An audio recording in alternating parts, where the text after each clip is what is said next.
Oh, there we go. Sorry, I was trying to do that for the longest.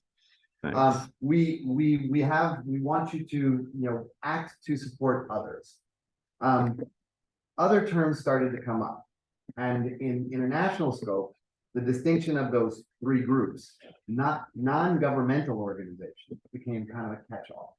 So non-governmental organizations in international terms are usually recognized as the Red Crosses and the big, but that's a term again that legally drives that.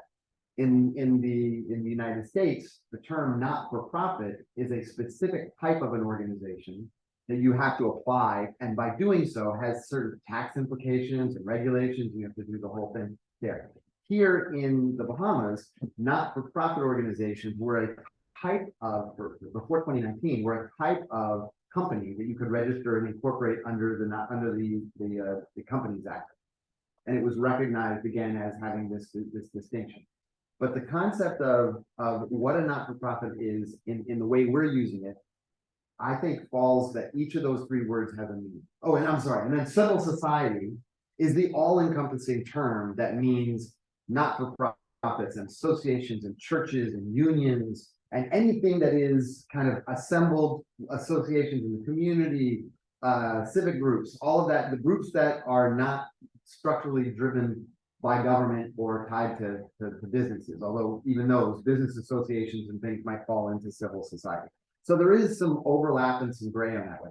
But when we go to not-for-profit, and again, now it is a legal term, you have to be legally registered as a not-for-profit to call yourself a not-for-profit and operate as such now. And we'll talk about why that is and what that is. But it's not for, or in this instance, non-for-profit organization, right?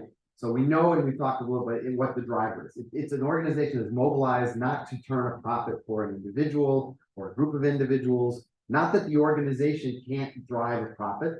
It's just you can't use that profit to support any individual. You can put that back into your mission. But the organization part, so the organization part is the critical thing. It means that there is a concept, a vision, a structure, and checks and balances that ensure that that thing you're talking about is supported.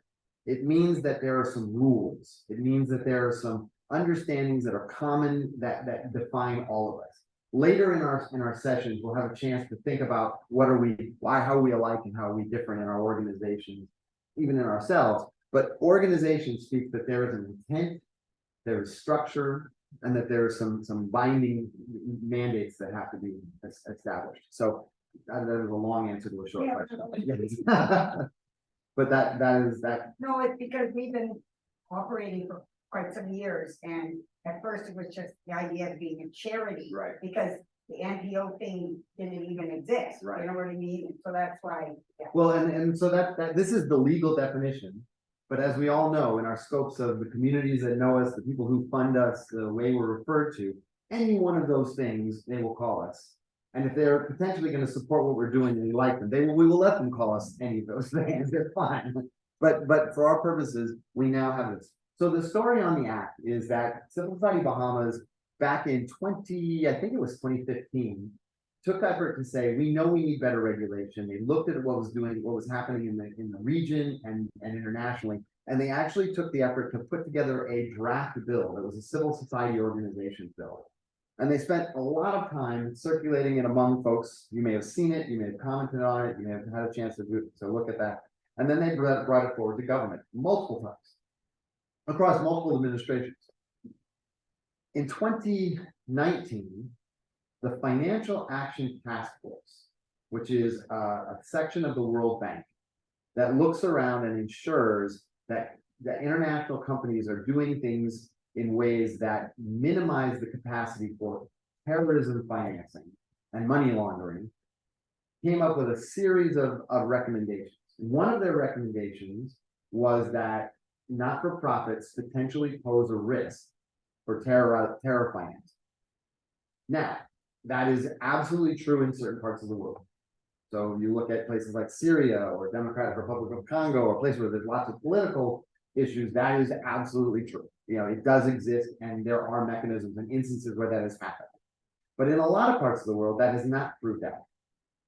Unfortunately, that same structure has been applied to places like the Bahamas. And we all know that as soon as it's, the word blacklist, gray list, any of those things send chills down our spine, and even worse, those people who are in government, because what it means is it's going to stop our capacity to do a lot of the things we want to do. It's going to make it harder for us to borrow, more expensive. It's going to reduce the competitiveness of our other countries. And whether you believe in that, like it or not, it's a real thing. So the government realized that we were actually out of compliance of a number of those recommendations. And in taking care of making sure we're not in violation of any of those, or we're on the right side of all those recommendations, I think they approached this as if they were painting with a very broad brush. And so on the checklists, some of them were very complicated ways that we deal with things like beneficial ownership and who knows who owns what company and all of those things that do support the concept of transparency. But the concept of looking at how the Bahamas was addressed, it actually was done in a very quick, rapid, and not necessarily most informed way. Can I give a little bit? Please do, yes. Mark was a huge architect in this process. Intimately involved in it. So Civil Society Bahamas had been working with the Attorney General since about 2012, come up with this type of legislation to regulate the industry, actually to make it thrive. And, we had a lot of meetings, we actually drafted a bill. We had a lot of promises that they would look at it and that they would go ahead and draft it. We then again met in July of 2018 with the Attorney General, lots of lovely chats, and then about 2 weeks later, this completely new bill goes through the House of Assembly that we hadn't even seen, and so we were like, what?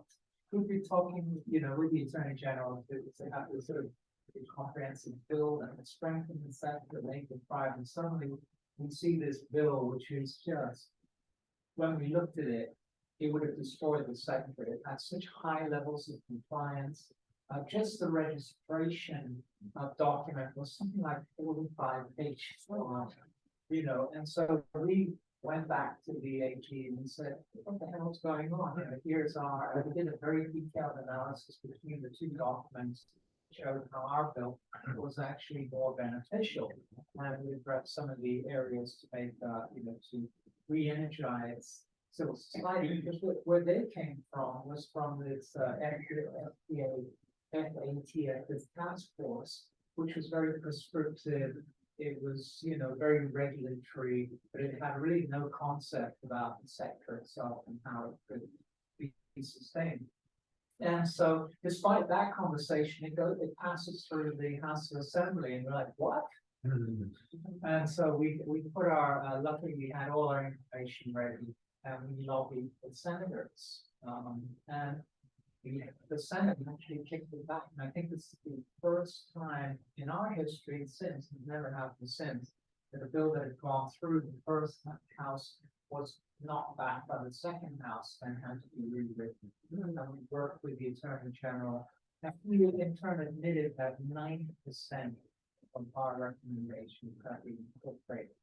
And I don't know if that figure is actually, I think that was good. 90% of the recommendations that they wanted to hear were incorporated. Yeah. And so it was really an amazing, we worked very closely with the Civil Society of Bahamas, but many other organizations as well. And so we actually got a little bit of kicking the teeth over this, and I think we're a little bit wary about going forward and putting through legislation without consulting with the sector. But we thought that was pretty big, but as Matt said, not quite where it wants to be. We have several other recommendations to improve it even further. And unfortunately, there's change in government, and now you have to start all over again and get it fixed and buy-in. And so that's something actually Anthony could probably comment on the next one. I just want to give you that context, but it was quite an exciting time. We're like, really, we felt we really did make a change and make the bill, which eventually became the act much easier. For those of you that registered, there's a pretty quick and straightforward registration process. You have to, if you're unincorporated, you the constitution and all this, we had templates and things, and they actually streamlined it. You wanna do a pitch for the incubator? You wanna do a pitch for the incubator? Talk about that later. Okay, great, okay. Mark, the good thing you did, we probably wouldn't be here today. You guys would step in. I understand how the government is looking at it, the way it tends to work, the Canadian government has a lot of, external agencies, a lot of other organizations that we're interacting with, we have legislation we sign up to agreements, and often we sign up to agreements and we don't complete them. And then all of a sudden we see that deadline looming, and the government has to act fast, they pick up some kind of template, put it through, okay, it's not done, but unfortunately, they didn't consult with us, it could have been. And I think that speaks to, and I think that's everything that he speaks to is great. And Mark, I think, has a great way. He said it was exciting. These gray hairs on these. We have to, and too often, I think we've all been in that circumstance where the government does a thing and you've got to scramble to undo it or respond very quickly. I think the reality, though, is that the capacity for government to do it so quickly, even though we were able to push back, is because there isn't a full understanding of what we are, who we are, what we represent. We're actually in the process of, in the next couple of weeks, we've done a study on the impact of civil society in the Bahamas, and it's a lot of great information. But the reality is, we had a hard time getting people to respond, finding everybody, making sure where they are. Mark and I worked for multiple years trying to put together a comprehensive list before the act was passed to find out who was out there. And then an act was passed, and now we start from scratch again. So the act being passed is important. We need regulation. We need to have a system that says, and it does allow us outside of the Companies Act to exist as a specific entity.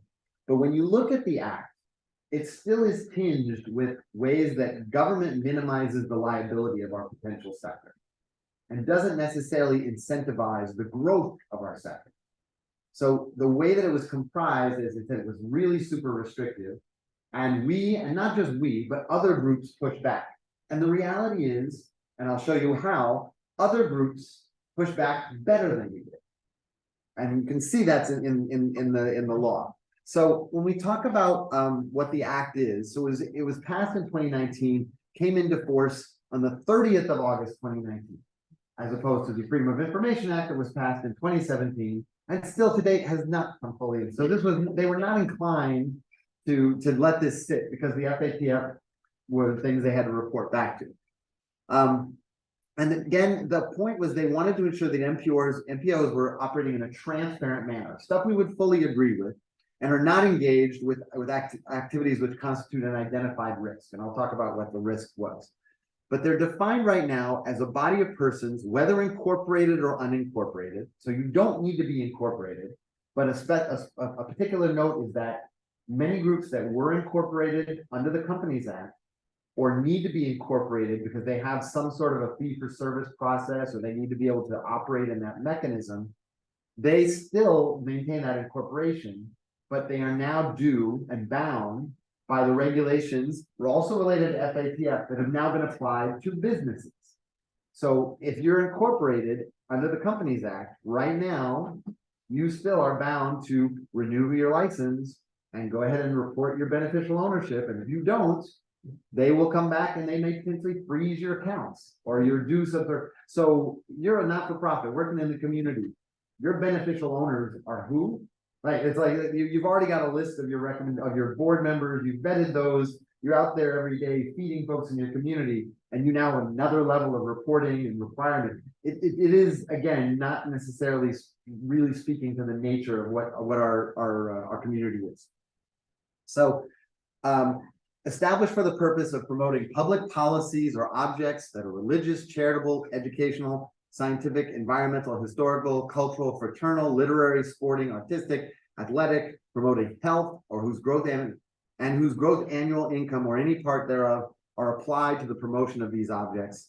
And there's a prohibition of any dividend or refund of contributions to its member, but it excludes a religious or charitably founded school registered within the Ministry of Education and any organization with political objectives.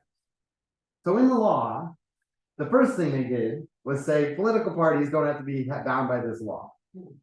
So we still don't know who funds those folks, and there's not a lot of clarity, and they can't be reported. So interesting to see that that was an exclusion where, you know, the first line is promoting public policies, but we'll see how that goes. Sorry. Here we go. Great.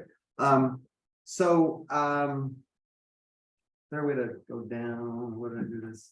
I already messed it up now. Oh, I got you. Thank you. Wrong way. Forward, up or backward, never. I am doing nothing to support old people in technology. Is this where you are?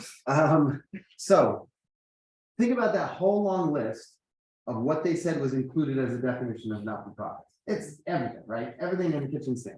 However, organizations that are excluded, as I said, are religious and charitably founded schools, which, you know, they have their own registration, the Ministry of Education, parent and teacher associations, again, you know, it's bound under the ministry process, school boards, very specific to a school, and there's some regulations and oversights on that, and any political party. So that right there is a flag again, that this was not necessarily put forward. So then they also come up with a list in the amendments, after they pass the bill, of all the NPOs that do not have to register. And some of them make sense, you know, but it's social clubs, it's the Bahamas Christian Council, it's B&T, which is in statute and has some requirements of reporting on there, community associations, alumni associations, trade unions. So every group that has somewhat juice read this first passage of the regulations and said, wait. And they found a way to make sure that they were excluded. So when you go into what the bill really applies to, and you whittle out who's excluded, who's left is us. Right? Who's left is us. And the reality is, they even changed the nature of what they're talking about in terms of the requirements on reporting. Can you go to the next one? How is it you do this? Is it you have to do it for certain flourish? Is that it? I just, it's not yet. It's a. It wasn't like that. I broke it. All right. If he'd have made it work, I might have left. All right. So there is a regulation that we need to keep our records, which is good and important.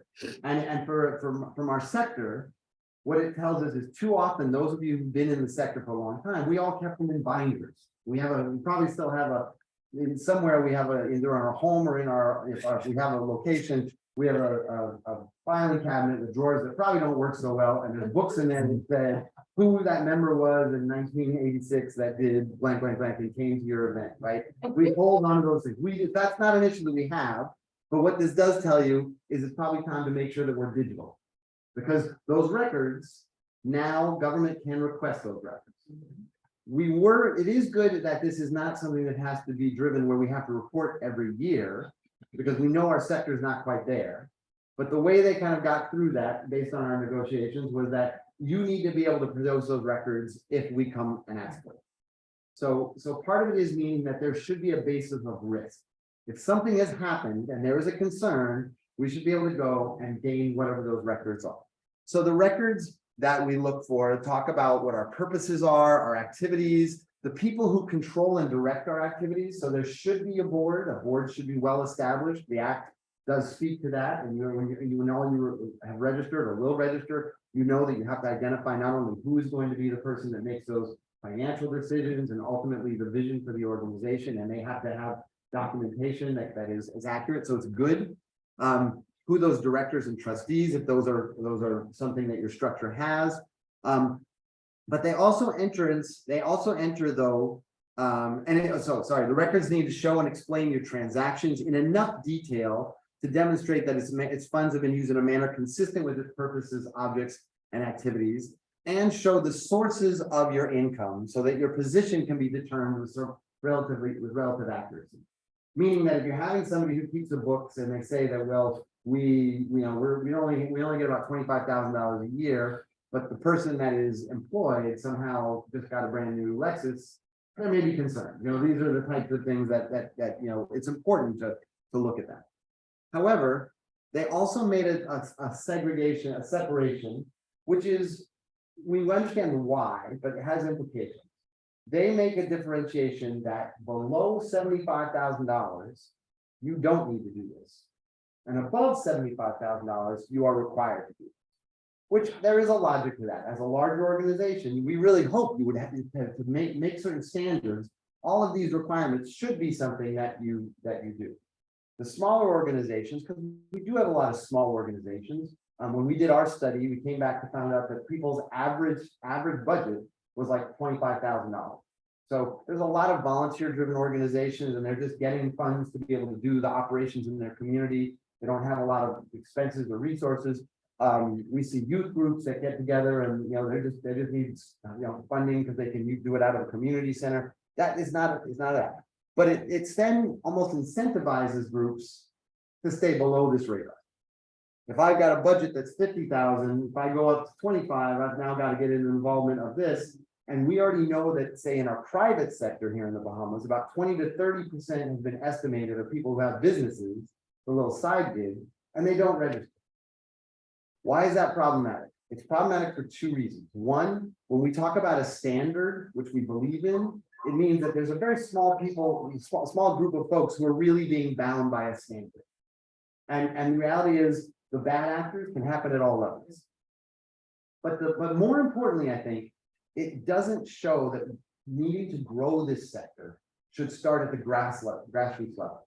That giving folks the tools and the structure to understand that what you do, where it may be driven by a spiritual passion or your individual affiliation with an issue or something, it should have that organization, it should have that structure. And a great idea doesn't have to be backed up with lots of money at first, but a great idea with an organization can blossom, can develop in structure. And so when we think about all of these things, what we're saying is government put a law in that said those that are at most potential risk and liability for them, the larger not-for-profit organizations, should be above this line. And everybody else, don't worry about it, you're okay.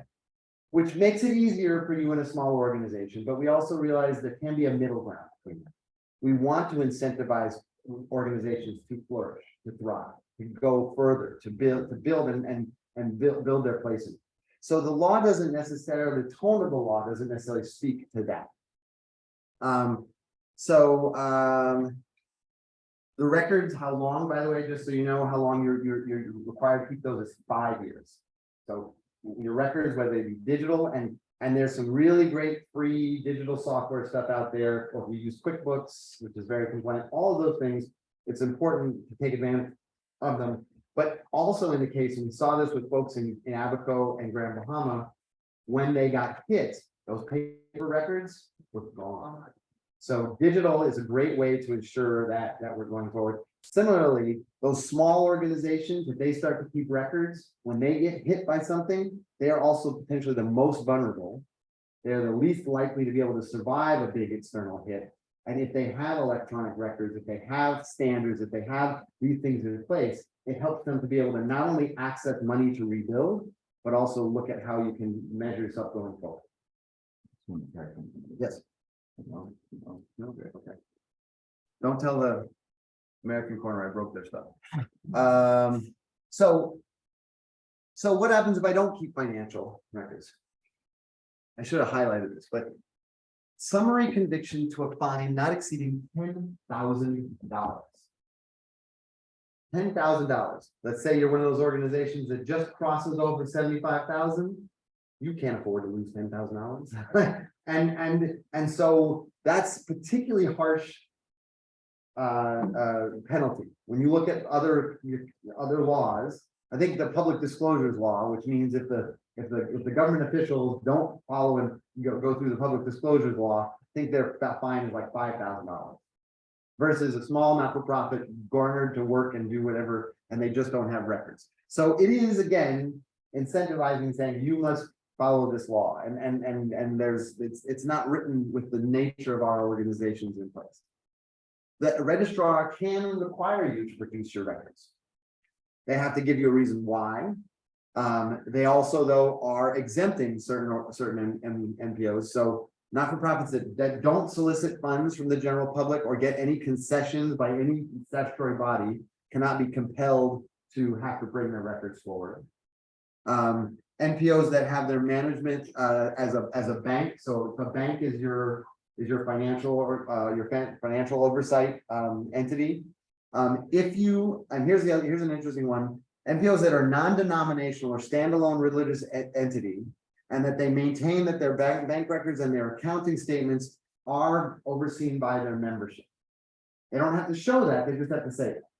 So it also is, again, not to say that there isn't a structure. A lot of the churches have a structure whereby they go forward, and we have other not-for-profits that do the same.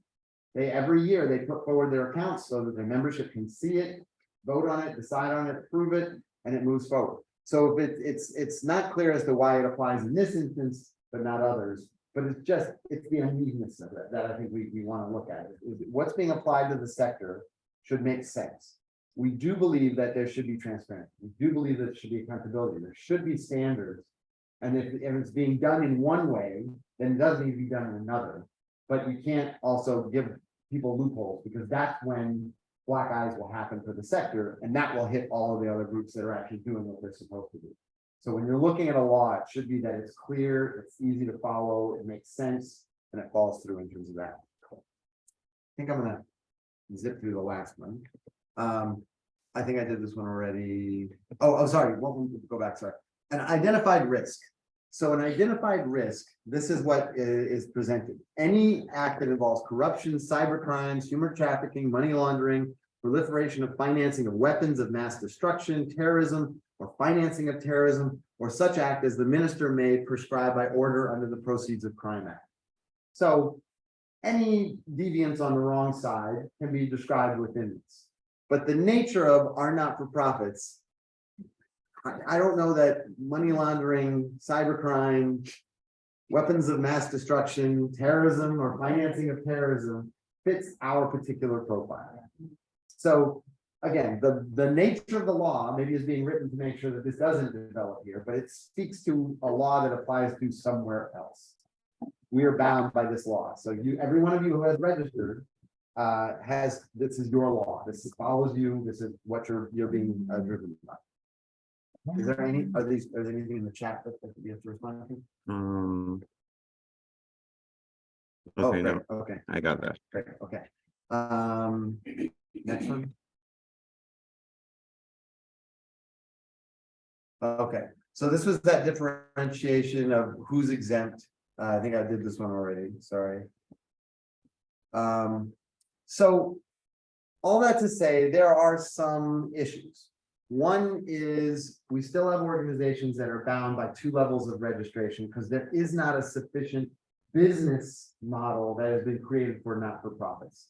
If you look at the states, they have a 501c3. That means you don't have to be separately incorporated. There are requirements that go with that. There are also incentives that go with that. If you look at the UK, they have a model. If you look at Canada, they have a model. If you look at Trinidad, they have a model. If we look at actually going down into, I think Suriname, we found a potential model that might work here. So Civil Society Bahamas and Oregon, a number of other folks have been part of a dialogue. It needs to advance further about identifying maybe another entity that could be put forward as an alternative to the Companies Act. So that it could be something that you could register for and it would cover you and not require you to be bound by increasing regulations that relate to businesses and compliance with blacklists or those types of things. So there may be operations. That was that. The other thing that goes into, it's in the law, and we've known this for a while. Not-for-profits are not due real property tax, right? This is, if you're a registered not-for-profit, you're supposed to be exempt from real property tax on any property that relates to that. That was just recently restated by government in like November as if it was a new thing, but it's actually been in the law for a while. And if you were in existence, you could have applied for an exemption from real property tax even before the law. And there are many organizations that have not paid real property tax on a facility for a long time. So there is an incentive that if you have and maintain a physical property. The truth is, though, again, that's a very small portion of the not-for-profits that are out there. Not everybody has access to somebody being granted or given the land, and there's no concession related to Crown land applications that specifically relates to this entity. So there's opportunities within that. So the VAT exemption, though, there is a potential, and it says in the law that not-for-profits can apply for exemption from VAT. Has anybody actually done this? We tried. You've tried? Did you do it successfully When I came in, they already had 11. Okay. They were there. So I don't know what the pocket was. and successful? No. Anybody else? So if you read the law, it then says that there is this potential, doesn't specify what it's for or not for. But we've had instances and situations where people have been successful and others have not, and it's hard to discern why. It could have been who you asked on that day, it could have been that it was done historically and it's just carried forward. Could have been that there were conditions, specifically what we've seen most often, it looks like, is if it's programmatically related. So if you can say, hey, we're doing a program for at-risk youth and we need to get these equipments in and this kind of stuff, that becomes something that they say, okay, well, that makes sense. But if you're upgrading your office or getting something that, we need a new printer or we need something that hasn't been clear that that's why it's not been accepted or turned down, but that may be the distinction. But the law doesn't speak to that. And what you look at other regulation schemes for not-for-profits, the ones that have more specification also allow you in your planning to grow your not-for-profit to be a lot clearer as to how I use my money, where I can put my money, and more importantly, as we know, we use those little drops to go a long, long way. A little drop of water can make a big deal for a not-for-profit. So even if you could save 10% on all your expenses across a year, that could be applied to something that you could probably then, use to magnify your impact. I'm sorry, yes. What I just wanted to share was that, basically document. Keep your receipts. We keep all our receipts. We've kept them for a number of years. Document, and then they also want to do a site inspection. So just make sure your documents are together and whatever it is that you're doing, that there is, you can actually touch it and feel it, very tangible, and they can see it, because that's basically what they really want to know. They want to know that that's what you're doing, that's what you're using the funds for, it's what you need the exemption for, it's readily accessible, and it's viable. And I think that's great advice. I think what we need to do is probably promote that more widely for folks in terms of that. What I have heard is a lot of smaller not-for-profits have tried, been rejected, maybe tried one more time, and then they just give up on it. So, and I mean, it was just reasonable, yeah. How about the exemption? Is that automatically or that, I know we always think that. Well, we have to apply all the time, but then they make us pay it back. But what I'm gonna do now is now that we have a range, I'm gonna try to get it back, and then that means we can keep the swimsuits. Right, and again, it's not clear. And again, and what, if you have a deal, and have had a deal for a while, it seems everything grandfathers in. For the new organizations, that doesn't necessarily give guidance as to how to set that up. Right? Yeah, because it's weird to me that you guys would get duty on, exemption on swimsuit when you're. Get it, we always have that. Changed it. And then you have to a 4-step thing, then they went back to only 1 step, and now they're back to the 4-step thing again. So it would be helpful, because I used to work in construction, and so let's say someone at Albany was bringing in something, they don't have to go through all that, they put in a code, which is their exempt. So I don't understand why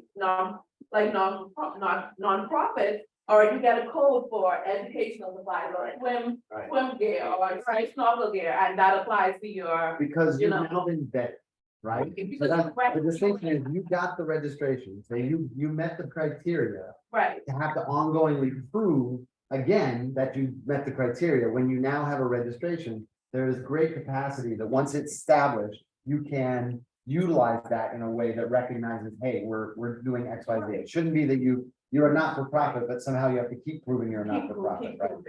Particularly when there's a capacity for them to gather your records and you have to report. Exactly. That's advocacy, and I think we just make a collective representation to it. I think we're really successful. The reality is, a lot of times we aren't consistent with the representation. And leaves room for that, so they get up on hand on us. But if we're doing this collectively, we should do it. Yeah. What was mentioned earlier in my lady was the construction industry. Those are relatively for-profit industries, with the non-profit industry. A number of these agencies are not familiar with the work that we do, the fact that we don't really make money. They Right, don't believe that. Right. I was told that, he said, "Oh, y'all are gonna sell this. Right, they don't understand that we are not. We're not, we're not, we don't really, they don't believe that we don't. And so that's a part of it. So if I could just share that with you, that was what was told to us. They need to believe that we're not taking the funds and using it for something else. and I think Dr. Hamilton's point is crucial. The potential is that if we leverage what we all know, but the reality is the lived experience is that. And it's very hard to not go down this pathway when you say that, and we all maybe just saw that video from Grand Bahama, and there's happening with the supplies that were put forward for Dorian, to say that the reality is we have to get beyond the shadow of perception that what we do is somehow shady or around the corner. Like, the reality is you already would have had to prove and maintain a standard. We are now regulated. If one of you is a not-for-profit based on a legally prescribed this criteria that is designed to prevent, remember, we saw that prevent any crime, prevent any underhandedness. That's what we're there for. We already made that assessment. When you put that thing, all your board members have put their information out. They are on record. And now the government has capacity that when they have suspicion of something, they come to you. So in a less restrictive model, it should be that distinction of being a not-for-profit opens potentials for you. And that potential shouldn't have to be lobbied for and adjusted based on one time, one circumstance, this route or that, because then it won't be utilized. Yeah. Yeah, following up, with, I think what we encounter for the most part is a lack of understanding of the sector. So this education is necessary. Like, I've often used the terminology re-education, training, and development. And why? The perception is, as you rightly put it, these folks don't understand. They believe that the credibility of the sector is what would really be in terms of why, because some of us have done those things and it's jeopardized the others. And that's why it's necessary for us to put communities and we come together and make representation. We hold each other accountable in the process and reporting. So when it's examined, we are informed more than the process. But that has been the case. And I would say, I don't think I've ever worked with anyone who's had as high moral standards as Dr. Hamilton in that way. At the same time, my lens looking at it is it's disproportionately oriented in a way that does not allow our sector to flourish. If you have little resources and you have to devote some of those resources to having to make multiple applications every time you do the exact same thing, and Albany has a code that they can just bring it in.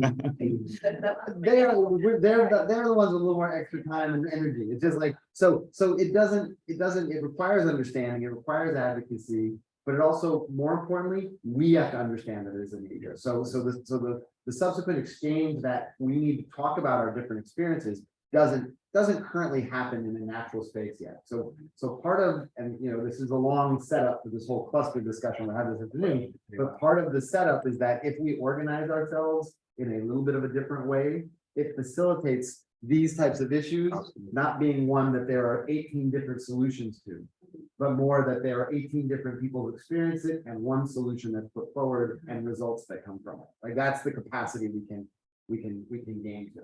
You said it right. The clusters is a classic strategic approach to it. Because when we look at our sector, the sector is so diverse. And everybody feels that they're alone in a little corner, simply because of your experience. But when we would have been communicating and these clusters are properly identified, strength is gathered in that particular segment of the cluster, but the sector itself is being elevated and all of us benefit from it. In essence, what we're talking about culturally, we need to change the dynamics in terms of the perception of the sector, but we have to do that together. Very, very well said. Right. The next slide. So we started to move into this, what I would like to be more of a discussion. We have lunch in about 15 minutes. Can you check in my? She said, no, but feel free. We got a lot to talk about here. You gotta go. If you're not concentrating on what we're saying, then don't worry about it. So this is a little bit of a time to think. a minute. We started about it a little bit, and the great thing is, none of us have descended into, the deep war stories yet. But to ground ourselves that what we've committed ourselves to do, where we find ourselves by our own volition is hard. We've chosen a path that is not the easy one. I don't think so. Maybe I don't want to speak for everybody, but I feel like that may be a common trait. So what are some of the challenges? And this is just a starter list, and then I'd love to hear what your thoughts are beyond this that we can maybe associate with. One of our challenges to do what Dr. Hamilton talked about is data. We don't know much. We think we know. We all have our own little corner of the world that we do understand, the association of group of people that we know, and we can speak to that experience with great volume, but also with great authority. But trying to understand our sector is not an easy one. We've entered into 2 exercises funded by Templeton groups that looked at first, how do we map the sector, which we've done in combination with Civil Society Bahamas and Guanajuato. And it took us 3 years to accumulate 1,400 names, validate that they actually existed, get some sort of back and forth contact, and that was about it. We didn't get much depth in that, and it was like pulling teeth. Mark was the one pulling teeth, so he can tell that how difficult that problem was. The Not-for-Profit Act was passed, and now everybody that was previously registered doesn't exist, because now you have to re-register. So there's a new list that's out there. We weren't able to get that list for a year of the operations. We finally got a list that was valid as of November 2020. We got that in the spring. We have spent our time to try and compare that against our other lists. We validated about 250 to 300 organizations that are out there. There's a lot of new organizations, and that was as of 2020. So 2 years have passed, and we don't have a publicly available understanding of who really is out there. New organizations have begun, but some organizations that were in existence fell away either because of Dorian or COVID, or they just had kind of run their course. So we still don't know. And then this summer, we had the audacity to try and put together a survey to help people tell us where they're at and what they're doing. And we spent probably about $5,000, and we went through 5 or 6 iterations of the survey. We offered people money to finish up the survey. We went down to people's houses and did all this kind of stuff. And I think the entire response rate we got was about 187 groups. 1,000 registered in 2020. We got 187 groups to respond. It's hard. People don't have the time. It's hard to find out where we all are. So there's a lack of data that we fully understand, and we know that. So that's an area we know we need to. Each one of us is out there gathering and engaging, and in many instances, probably because of your funders grabbing data, but we don't necessarily prioritize our own entity and so we kind of need to know who's out there in the room and what we all do and where we all operate and what budget levels and how many staff we operate for us to be fully understood. So that if, let's say theoretically, we were able to get information on the 1,000+ organizations that are there and show that each one of them employed 5 people, all of a sudden we know that in the entirety workforce, we're talking about 5,000, at least 5,000 people that the not-for-profit sector is putting into our economy every year. It's all of a sudden making that leverage that Dr. Hamilton puts forward helps, because you've got information and data. So we know that there's data issues, and we need to work on that. Technical expertise, because you come to a mission and are driven to act in a socially conscious way, build preserve culture, save youth, take on the environment, take on governance issues, make sure women's rights and those folks who are victims are there, doesn't mean that you've got the technical expertise to run this type of an organization quite yet. The organization part, remember that O word, means it requires that there are things that now have been established. There's an industry that goes out there, and you can Google almost anything you want that tells you not-for-profit marketing, not-for-profit management, not-for-profit fundraising, grant writing, how to build volunteers. We have many of those expertise. Each of us, many well established, and many of us have gone out to those organizations. But on the new list, what I will tell you is that the majority of those new not-for-profits are churches. So churches are now registered and say, hey, we want to be not-for-profits. We have new folks who are coming in from the for-profit side that say, hey, we want to now do a not-for-profit. So there's a need to have a more collectively established standard on technical expertise. Civil Society of Bahamas, I think I'm correct on this, has established and has some standards and some requirements and some presentations. We've done some capacity building training. Luther has done capacity building training, US Embassy, but having some consistency of what people in the sector can gain and knowing where you can go can also make sure that we can not only organize ourselves in a way that's most effective and successful, but also find better opportunities to get funding for those missions. The reality is, in this world, being a not-for-profit doesn't necessarily distinguish you in terms of going against a for-profit in terms of trying to market what you do. The same skills apply. Social media, writing, media presence, being able to tell a story, being able to, create a campaign. You could be launching the next great, Bahamian food product, and you could be launching the next great youth program, and they may look very similar in how you have to execute. So there's a lot of capacity that we can apply to organize ourselves in the best, most professional way, but we need to make sure it's there. Dr. Hamilton, I'm going to let you see if you want to say more about this, but low understanding and awareness of NPOs. We don't necessarily know who's in the room, but definitely the sector, the Bahamas doesn't. The capacity and the impact that we have is not measured, is not seen and understood, and too often is misinterpreted in a negative way. We saw an instance where, over the last 2 or 3 administrations at different times, not-for-profits were kind of taken on in the House of Assembly in very public ways. And that did nothing to help us. We're out there working day to day doing work. And so as Dr. Hamilton said, the impression that people are gathering is not necessarily holding how great the work is we're doing, but when there is an instance where there's a question, a scandal, or an issue that comes up. And so that awareness, it works against us. You're walking upstream when you're trying to achieve what we are doing. More importantly, you're not getting the full credit for what you're accomplishing. So teaching, I know your programs that you've done in past, I know your programs that you've done in past, I know Makita's program, teaching our Bahamian youth to engage in an act like swimming has all these potential implications, right? We were working with being able to be more environmentally conscious, being able to be more physically capable, being able to work and in complement with something beyond what your day-to-day existence is. There's lots of those implications. We were working with a faith-based organization, the Grand Bahama Children, the Church of God across the Sea of Pinedale in Grand Bahama, and they have a youth program.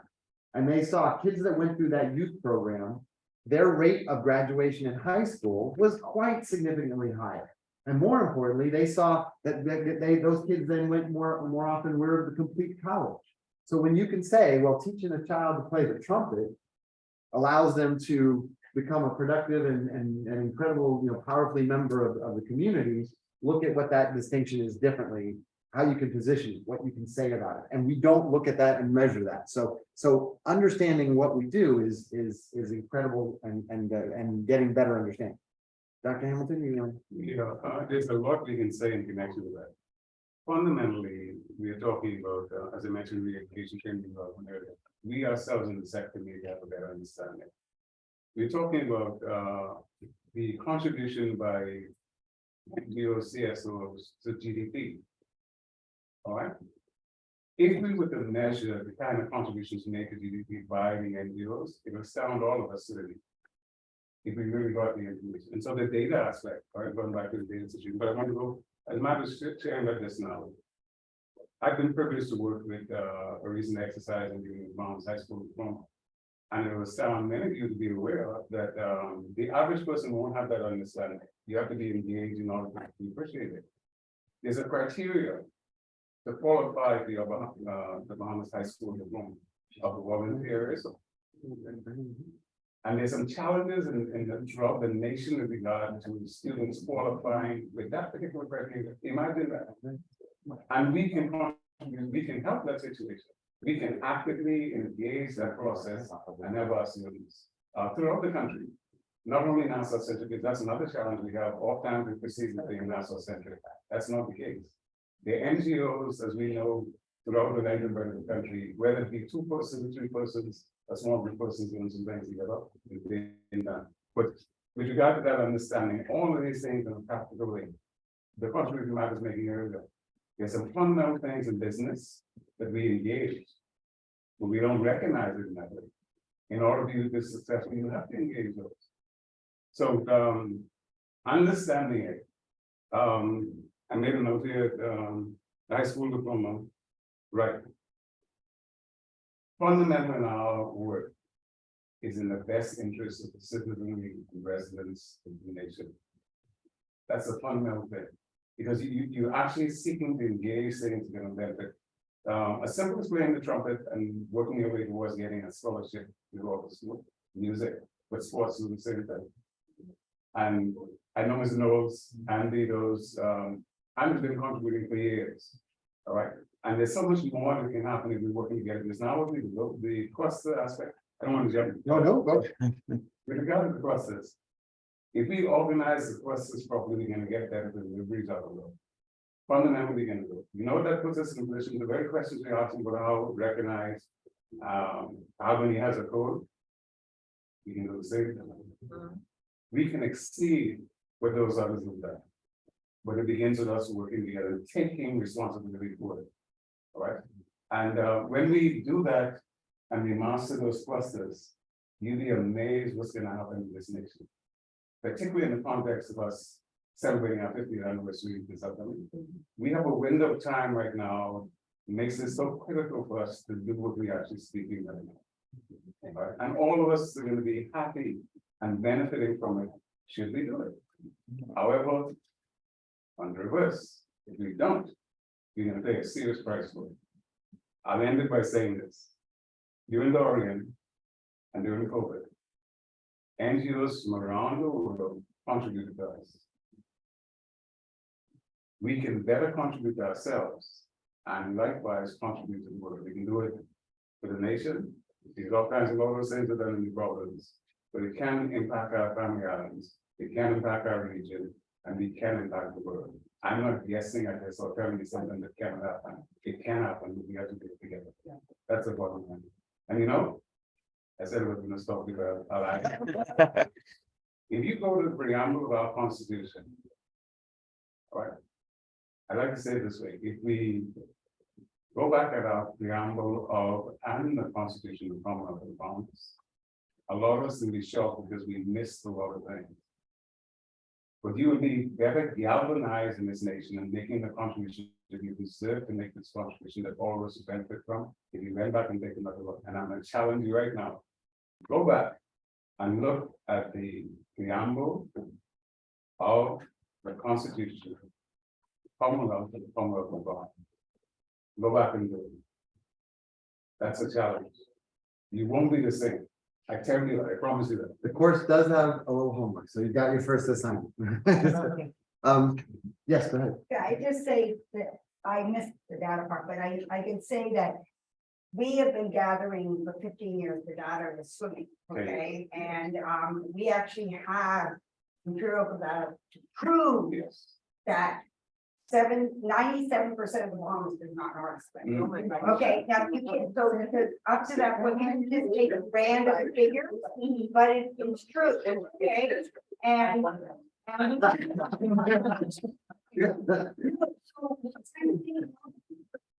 environmental things and go snorkeling and all that, and even the sailing and all that, they can't do that if people don't know how to swim. That's right.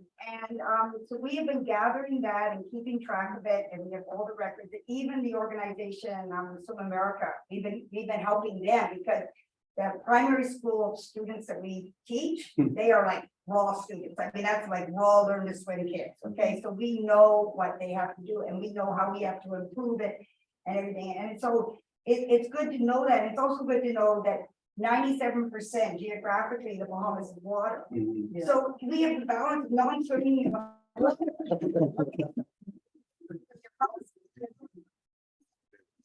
Forward, we're not even affecting our waters.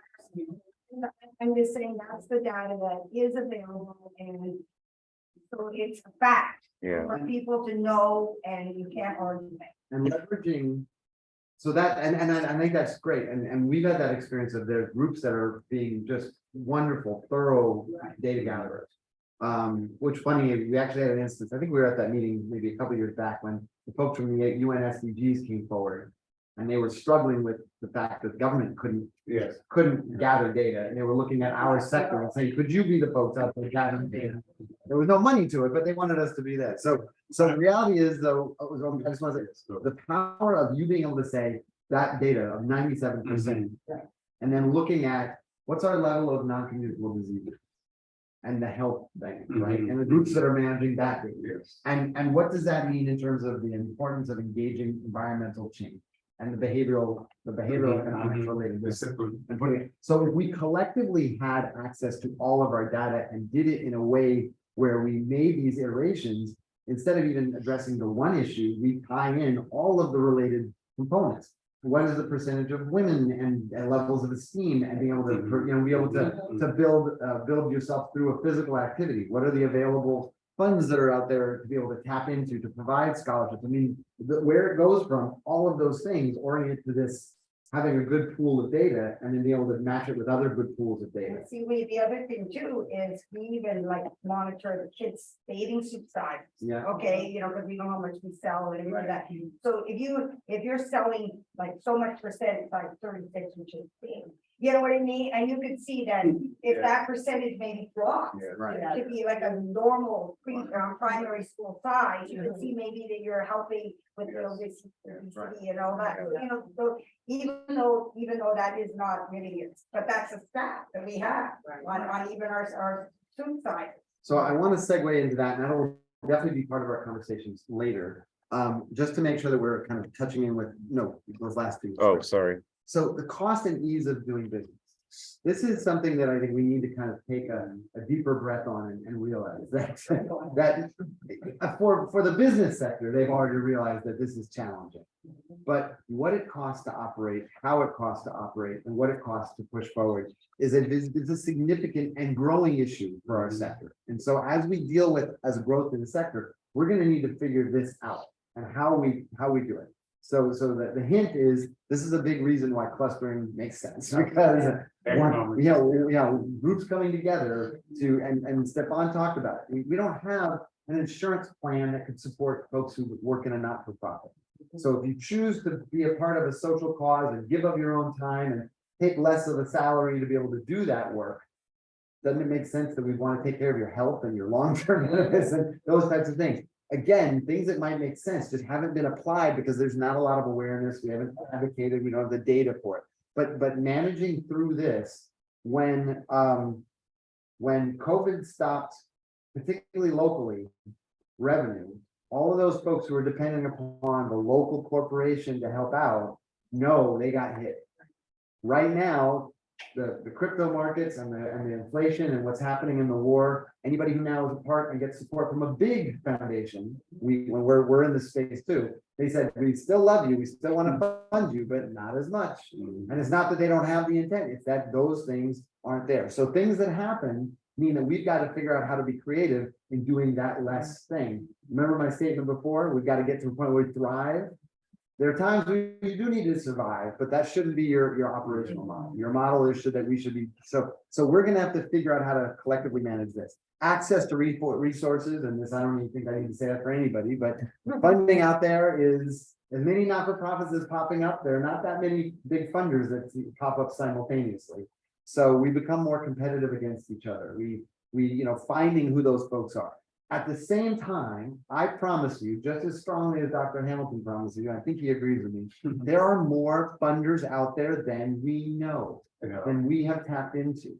The amount of money that came forward when Dorian happened, and again, that's a scale, those all are not only potential partners long-term, but there's more folks out there that are like that. There's folks that believe and care about where we are. There's a Bahamian diaspora. That's right. Yeah. Those kids that go away and do really well and showing them that there's something to invest in here that's not just throwing money down a hole is a very attractive proposition. Showing them what that work that you're doing in the community and how Bahamas Feeding Network, I'm just gonna throw it to you, is doing that work every Sunday and every day of the week. But making sure that folks who don't have any options, they know where to go, they know how to get opportunity. That's a network where you can get information about mental health services, where you can get help and information about nutrition, where you can get information about new not-for-profits that are gonna help to address this issue, where you can kind of do a lot of different, initiatives. Those things, those touch points, they exist here so well. We're doing a lot of that work. People don't know about us, we're not gathering that information, and we're not linked to be able to leverage it, but that's a fixable problem. We can do something about that, right?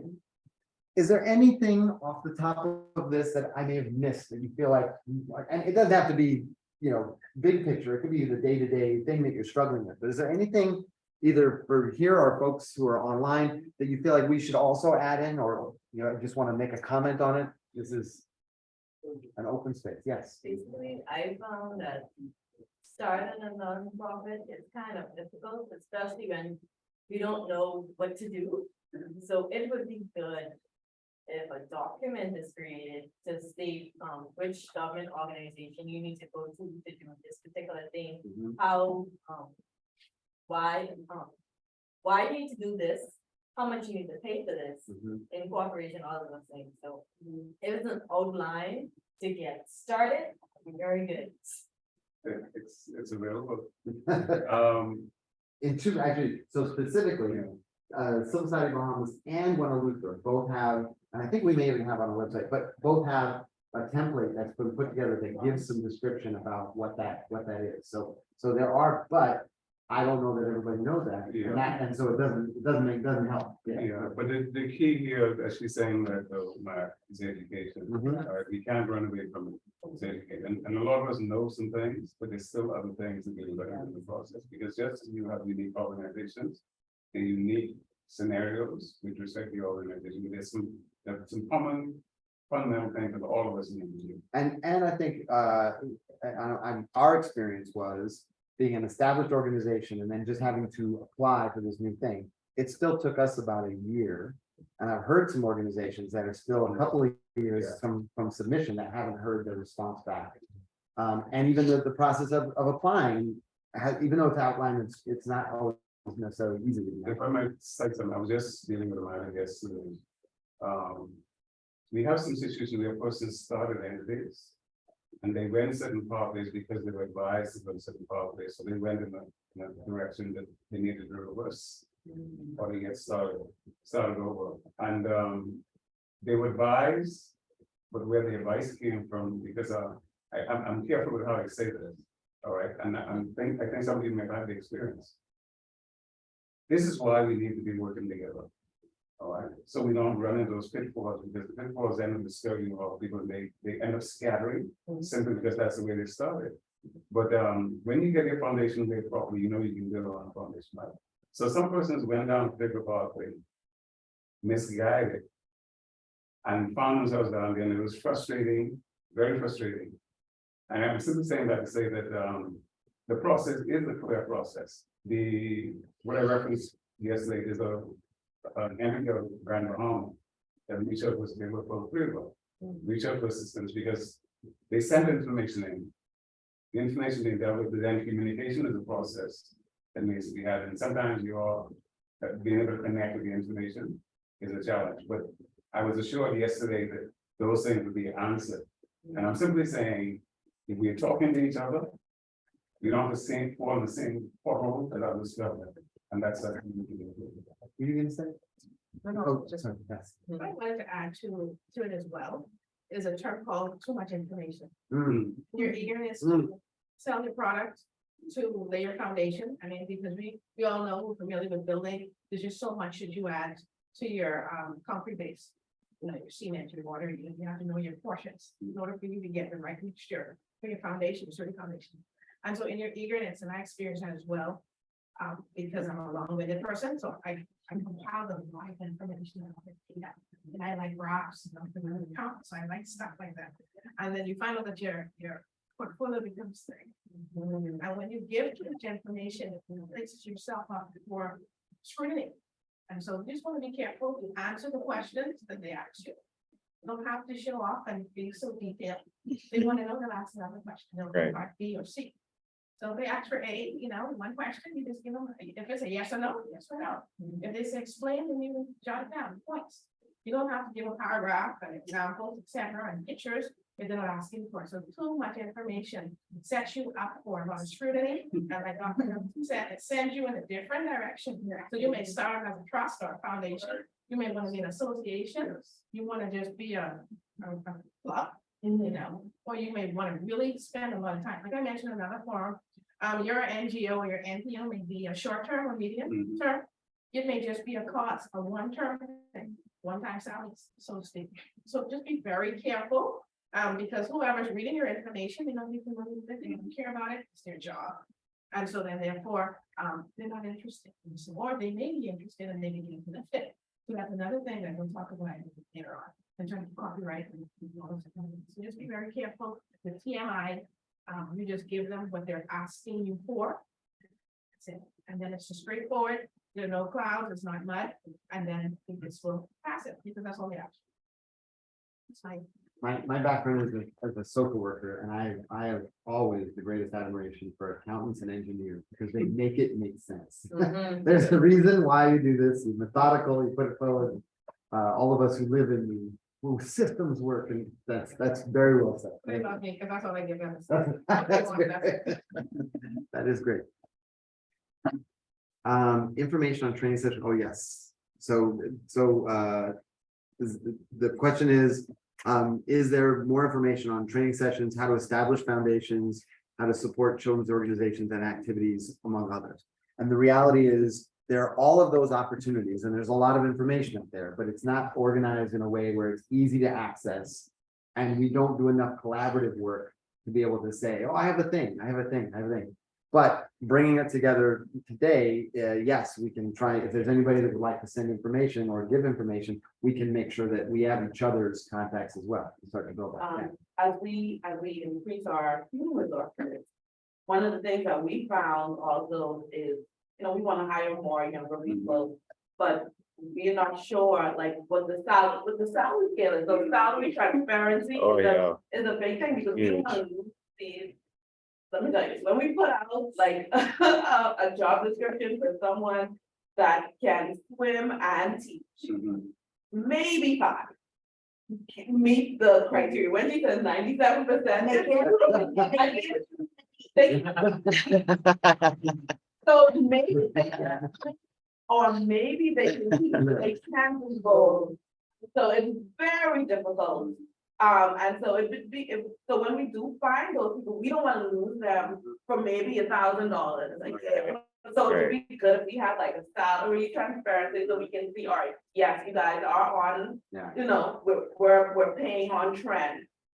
Because as you know, sometimes when you get these grants, they don't come salary. Right. They're like, you can do we'll pay you to do the work, but they don't know how you're gonna pay the people. So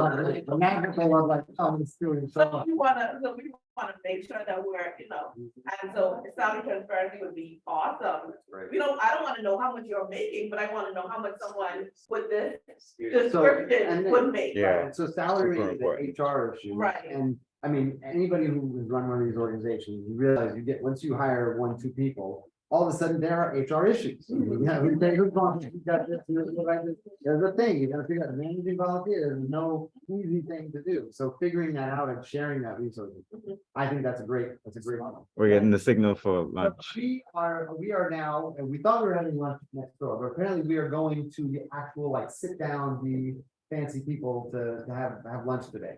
Okay. I want to say 2 things. One, we did not cook the food, so we're on this.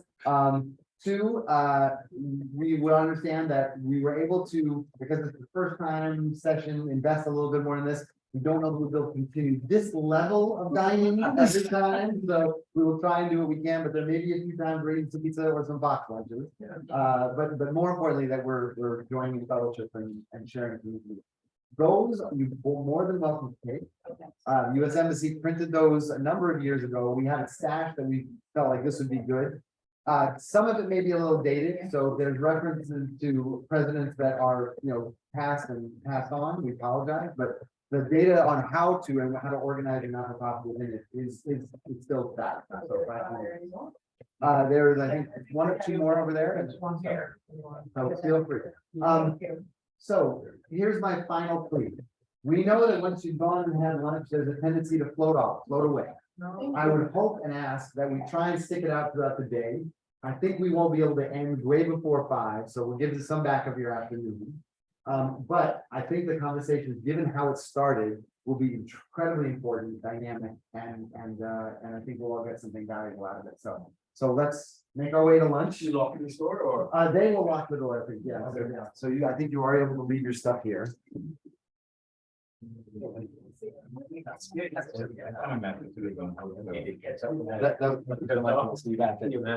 great. Oh, I guess 12:40. We're 1:45.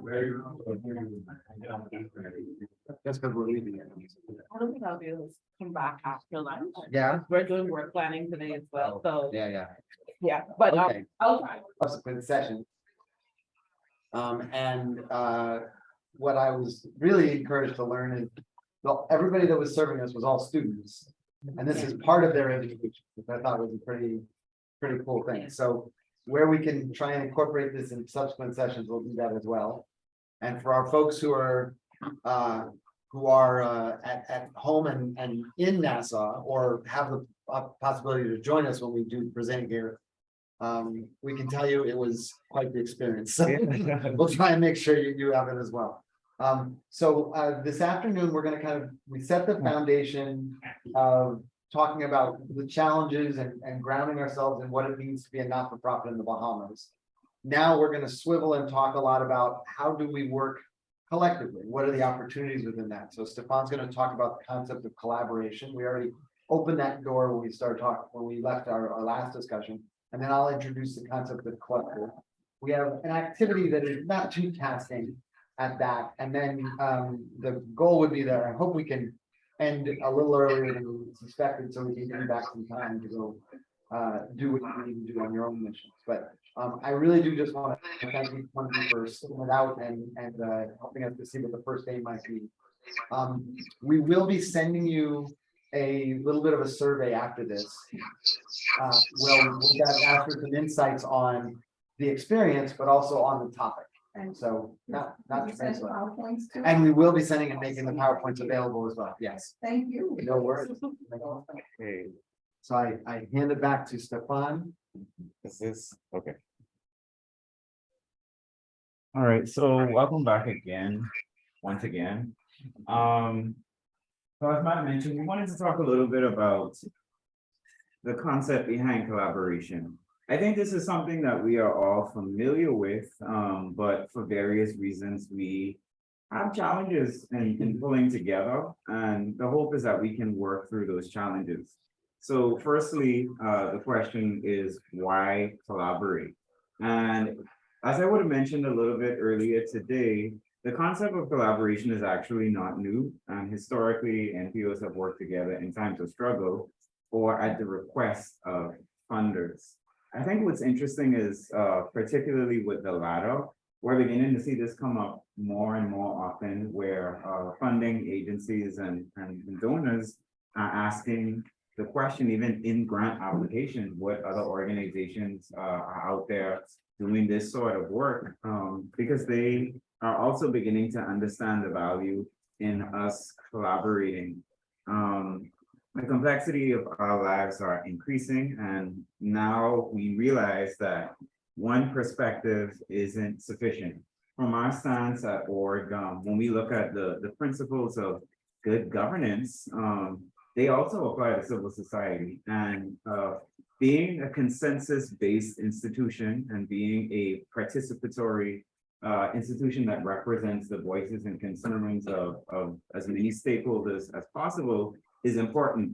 But this isn't something that can happen or as effectively as possible when there's just one group or one perspective working toward an issue. And so that complexity that we see in the challenges we face today can be resolved when we collaborate. We have that reduces our blind spots. And I think that's a very good way to put it. I think, for example, it was brilliant, the connection between being able to swim and being able to do conservation, because you want to protect this beautiful ocean. And one of the things that I definitely found in my days of the BNT is that when you showed not only the children, but their parents, when you gave them those experiences in nature, be it on land or underwater, it completely shifted their perspective and their own understanding of precisely what they had, because we talk about it and we show photos and we show videos, for example. And so sometimes those blind spots can come up where in conservation, for example, where the folks in that room completely understand the importance of what's going on and they want to protect it and they want to put forth new policies and laws, but they don't necessarily have the support of the people because the experiences that are being provided don't help people along. So there are instances like that where collaboration helps to fill in those blind spots. So our next point talks to the fact, the very important fact that donors are looking at the sector more and more as an investment vehicle to create social change with tangible outcomes and greater impact for their investments. So donors fully understand that when they give to nonprofits in the community, and when they do that across organizations, that the yield that comes back from their investment is significantly increased because of all of these other factors that we are taking into consideration. For those of us that specifically do fundraising, and I would dare to say all of us in some way or the other, if we're not on the fundraising team, we're still on the fundraising team. So we would understand that it can become problematic, but it's just the way that business and nonprofit is done, that we aim to please our donors. We want to make sure that they understand the value in what we're doing, but moving away from a more surface level interaction that is just, I am going to jump through whatever hoops you send me, and beginning to come onto the same page around this conversation of where do your dollars actually go and how do we make sure they have an impact. I think something that we have in common with them that brings advancement to what they want to see and what we're actually on the ground doing is this concept of collaboration generally. And to be clear, collaboration isn't only through clusters, but clustering is a great way for us to do that. So collaboration on any level. It is a way of simply using resources more effectively. And this information specifically comes from a innovation review, social innovation review by Stanford. Let's see. I have that. Oh, we can still do that at least. Okay, but I can't swipe. Okay, I got it. Yeah. I went backward. So benefits of NPO collaboration. I think this is pretty cool. One is that you save on administrative costs. This is really important, particularly with fundraising, because someone mentioned that a lot of donors, I think this is changing a little bit, but they stray away from costs that don't directly impact the programs. And that is a problem because you need the people to be able to do the actual work. And so it's great to buy the tools and to buy the equipment, to buy the computers, to buy the things that are actually going to be used in your respective programs. But if you don't have someone to make that happen, that human capital, that human resource, those are sometimes the things that really push the success that we see most times in the programs that we run. So you can have all of the equipment in the world that seems and sounds so inspirational, like it's going to make a change, but a room full of equipment is not going to change the country or bring progress to the national agenda in the way that a room filled with people might. So in addition to making ourselves more fundable when we save on administrative costs, what we're actually doing is also easing burdens that are already relatively difficult to fill in terms of administrative costs and support. Improving the range of services is also a good thing. A lot of us, because of the way that we have to fundraise, find ourselves in some level of increase. Sorry, I don't know. There's anyone on the phone who's not muted, but if you could maybe. Thanks, Matt. But what happens when we take on entire projects that can be looked at collaboratively? Okay, thank you. I was trying, I was struggling. Is that we find ourselves ending up doing all sorts of things that don't necessarily, if there's a list of 10 expectations, 8 of them are not related to the thing that we thought we would be doing, just to get to the 2 at the end, right? So if we partner with other organizations, maybe someone else could take on their 2 while you take your 2, and another group takes their 2.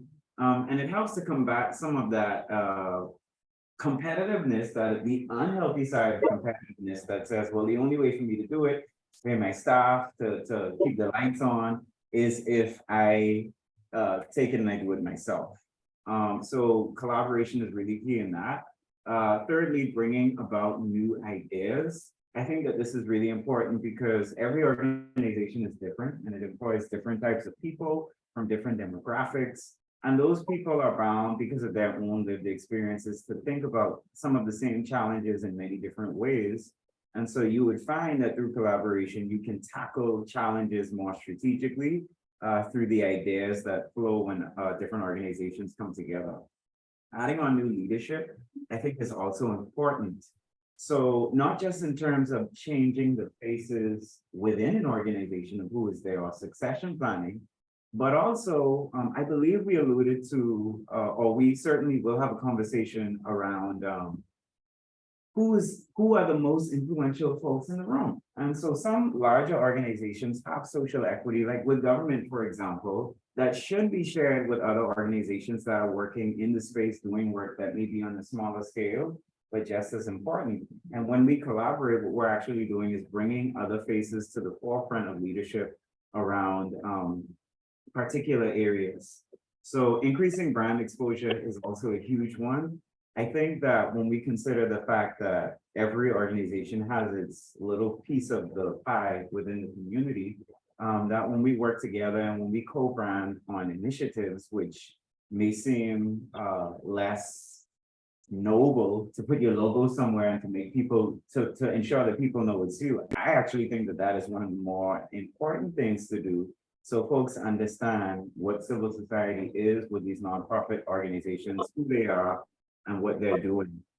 So increasing brand exposure through partnering on events, being able to reach further, and just generally speaking, more folks knowing that you are around and doing what you do.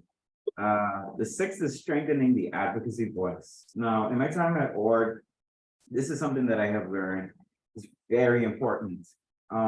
We just recently did a broadcast on our Freedom Fridays on advocacy and the power of advocacy. And personal story, even before I go there, I was on Instagram and I saw Vice President Kamala Harris post about some development. The funny thing was, I don't even know what it was. I just know, she said, because of your advocacy, now our government is able to do this thing. And she was thanking the CSOs in the US that contributed to the cost that I should have read. But I was like, that is so powerful. We were just talking about this. But a lot of times the challenges we see need to be solved at that highest level. Matt would have mentioned at my young age, I've spent my entire career in civil society. And so for the past 10 or 11 years, my enthusiasm has shifted because in the beginning, out of high school, I'm thinking, I just got to find people with energy who are going to go out there and fix the world. And I got as many people as I can, and that steam lasted maybe 2 or 3 years before I realized I got to go find some people who know what they're doing and get myself aligned. Because what happened was the changes I wanted to see, we did a lot of work with Flow, the group I started in the beginning, in the children's homes. And it was about the conditions and the attention that they were getting and the access to education and more or less the social supports that existed or the lack thereof. But I'm like, well, is it realistic to think that I'm just gonna be here forever? Like I'm gonna fill in the gap for myself for you? Or do we need a change at a higher level that really takes into consideration what your needs are? So when we come together and we advocate, particularly when various groups come together in numbers, what we do is we strengthen a voice that could make changes at every possible level. The way that those individual institutions are governed, just for that example.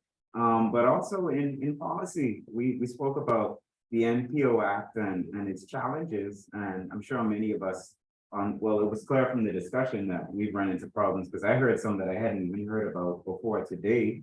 But when we get together and we talk about that as a concerted voice, it's very clear that what we're doing is coming from a place of concern and of passion. So I think that strengthening that voice through working together is also important. And then finally, we have the opportunity to expand some of our programming. Everywhere I go, once again, sure, our folks in the room can relate. The first thing that people say, this is great. What are y'all doing with the kids? Are y'all in the primary schools? Are y'all in the high schools? Are y'all here and there? And it's like, well, we can't be because it's me, and then there's Matt, and then we have 3 other people, and then we have 10 projects. And so we can go to the primary schools every now and then, but this isn't something that we regularly do.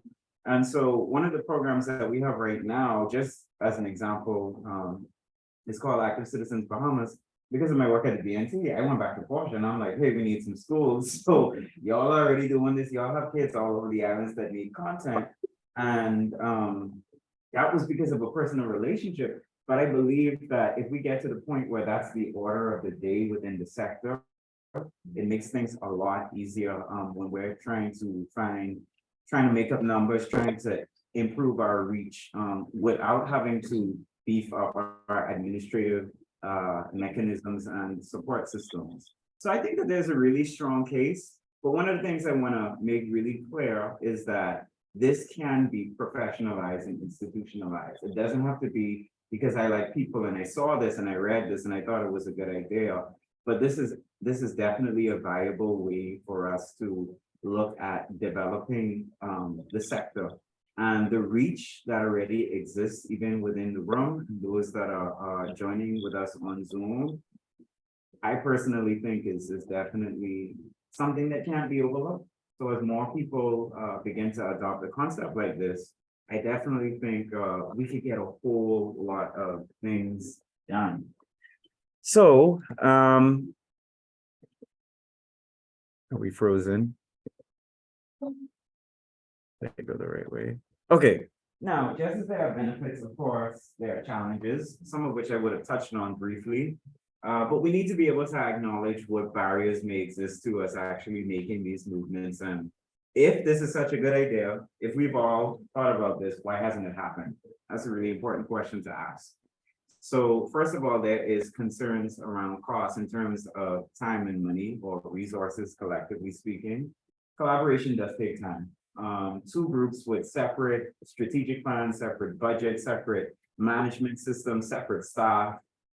In order to make those things function in a strategic and an effective way, it's going to take time sitting in a meeting or in any sort of joint forum, working through what those common goals and objectives are, and work plans and budgets and fundraising strategies. So sometimes that can be a detractor when every minute you spend doing one thing is a minute you spend not doing another thing, and both are equally important and require your attention.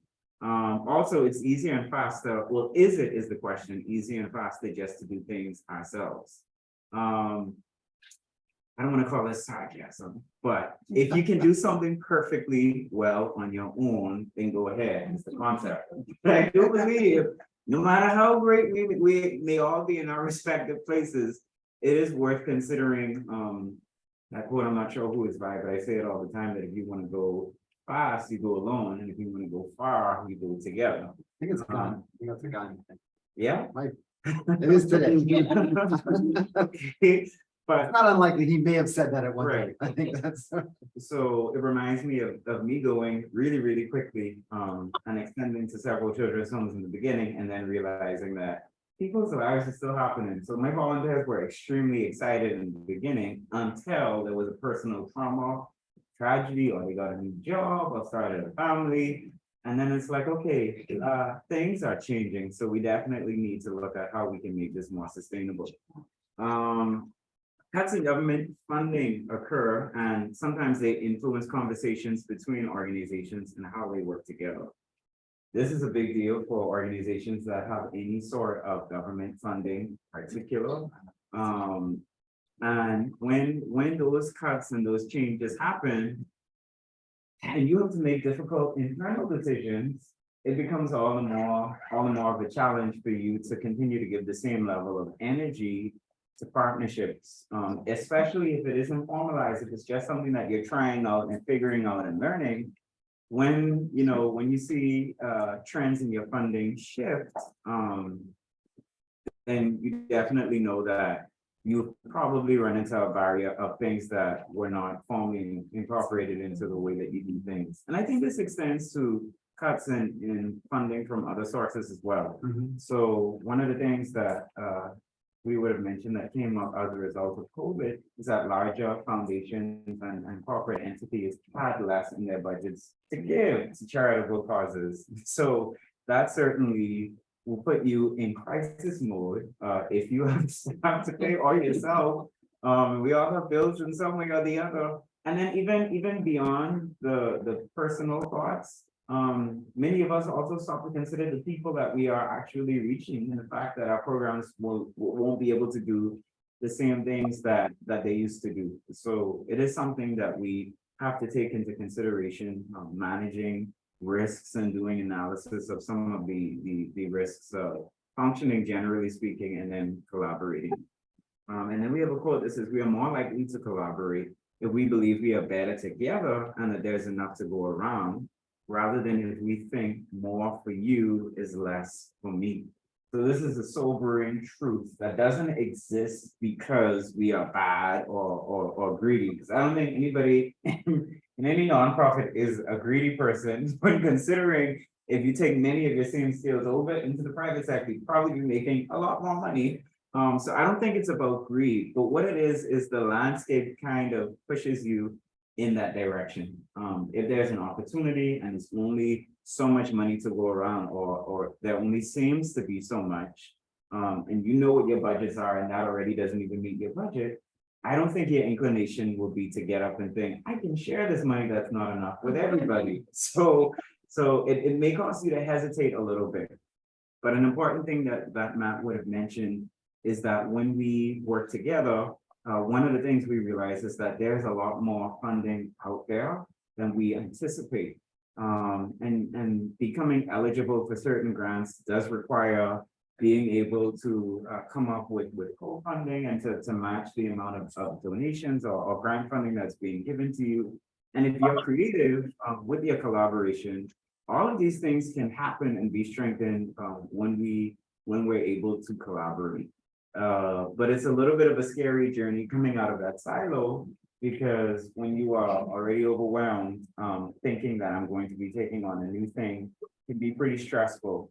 But I believe if we tackle it strategically, we'll begin to realize that in all of these steps that I'm taking and moves that I'm making, they may make me uncomfortable in the short term, but what they're doing is setting me up to be sustainable in the long term, which I think is really important. So I believe that with that we can, so before I turn it back over to Matt to take us a little bit further in specifically how clusters in among nonprofit organizations help with the concept, there are a few tips we wanted to share with everyone around collaboration. The first is to think before you act. That's really important. A lot of us who work in different subsectors of civil society at large, we know what the problems are. Because of the work that we do, they're always in our face. We try to take a break, something happens in the news, and then you get a phone call reminding you that this is so real. Because every time something happens in your area of expertise, people come to you, they want to talk to you about it, you want to act, you want to get up and you want to go. And some of us are really, really good at mobilizing very quickly when things happen, but it's really important to be able to think before we act. I think a good example is, because I do a lot of work in my spare time around volunteerism. there are a lot of things that I could see and with a network of volunteers that aren't necessarily tied to a cause, I thought it was important just to have a group of people that cared about anything. We can see something and just kind of go and run after it. But I've tried to make it a habit to even if just talk to Matt, is there a way for us to organize my volunteers in a way that's more sustainable, that could help with what we're doing or any of our partners are doing? Because even though there's an immediate need, if we're partnering, there may be opportunity for funding, stipends, or for any sort of incentives to help empower my volunteers rather than working them really hard and then saying, thank you so much. I love y'all, I appreciate y'all, it's been great. Listening to others is also really important. I think that when you build up an expertise in a particular area, it's not that you don't want to listen, but sometimes you get tired of having those same conversations over and over again about things that you expect people to know and understand. But even in some folks' ignorance to what you may be doing specifically, there are questions that can be answered. I think that what I'm doing is clear, but everybody is asking me a question about it. So that must mean that there's a disconnect somewhere. And listening to others also gives you the opportunity to find out what other things are going on, to be exposed to other potential partners, and then to bask in all of those other benefits of collaboration even further. The third is that relationships are king. I think this is really important. Trust is built through lots of interactions and low risk opportunities to work together. Start small, but think big. So as I would have mentioned, there are some inherent risks that come along with collaborating with any other group or organization. But if you look at those low hanging fruit and smaller opportunities, begin to foster a relationship among other organizations, it kind of helps you through.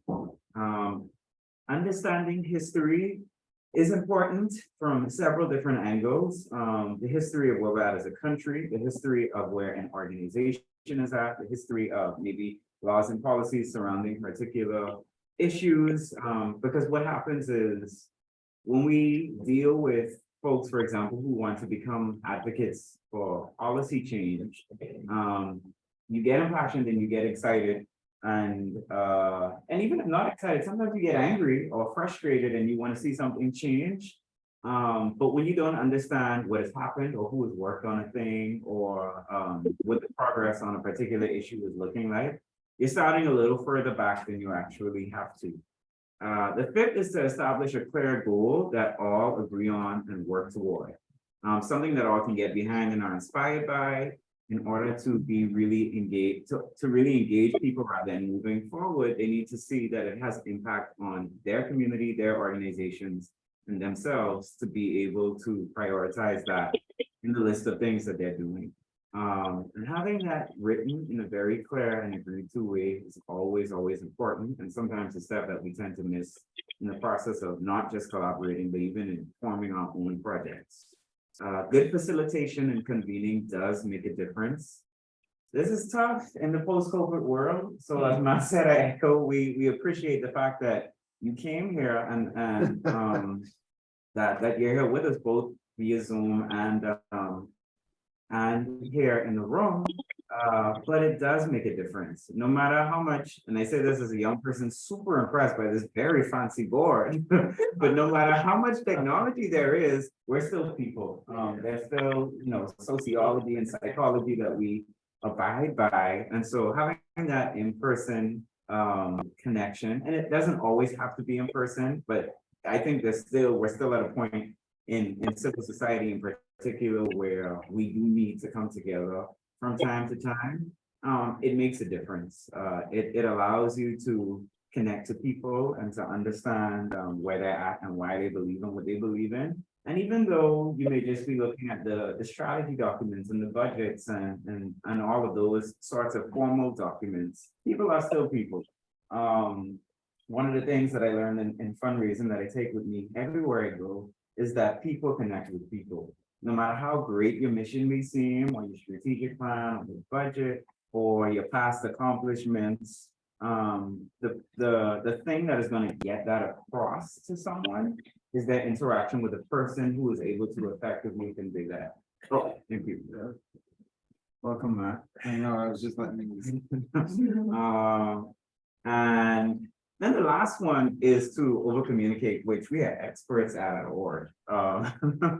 So being able to always make sure that you're on the same page. Sorry, that's me. Oh, This is sabotage. Anyway, being able to always make sure that you're on the same page and touching bases with your partners on a frequent basis is something that I think we get this right with our donors, but we have to see our partners as key stakeholders as well, that we communicate as frequently and effectively as possible. But we want to talk about clusters, so of course, that's what the focus of the trainings are going to be, and I know we're going to have the opportunity to actually do some things to begin to think about how we can put some of these mechanisms in place in our respective organizations. So Matt, I will let you come in and take us down the train of what these clusters actually are and can look like. Thank you so much. And the great thing about this conversation is. Oh, I missed the video. Oops, all right, okay, well, we'll jump right to this, but, You want to? no, I will queue it up. We wanted you, go to the, yeah, we wanted you to get a chance to see a little Sorry. bit of what it may look like, so in presenting this, this is a TEDx. Oh, wait, no, from- they got the small Doritos out here, though. This is a TEDx from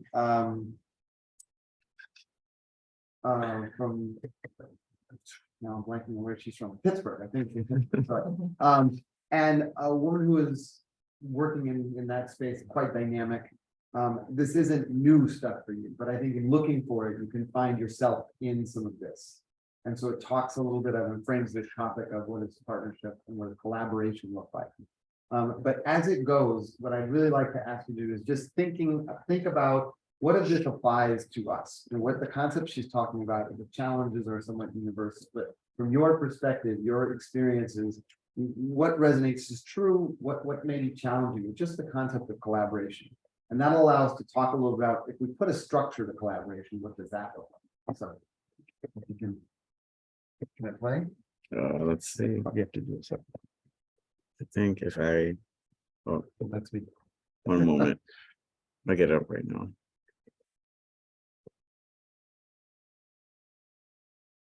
This should be.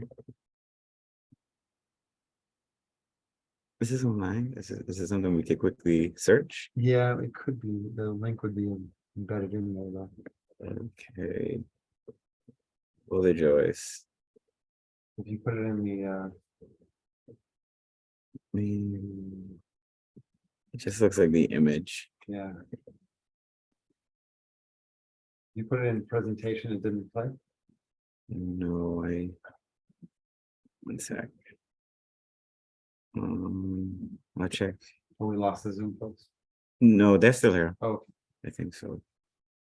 1 second, Zoomers. We are trying to get our video to play. Oh, this isn't the one. It's this one.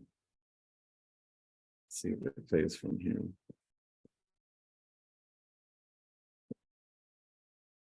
You know, it looks like it just came as an image. Is it on YouTube? it is, yeah. Okay.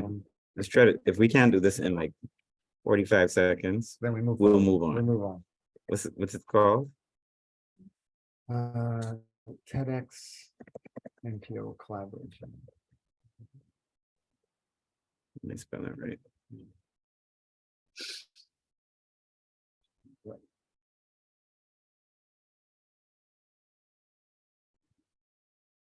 You don't remember her name? We don't.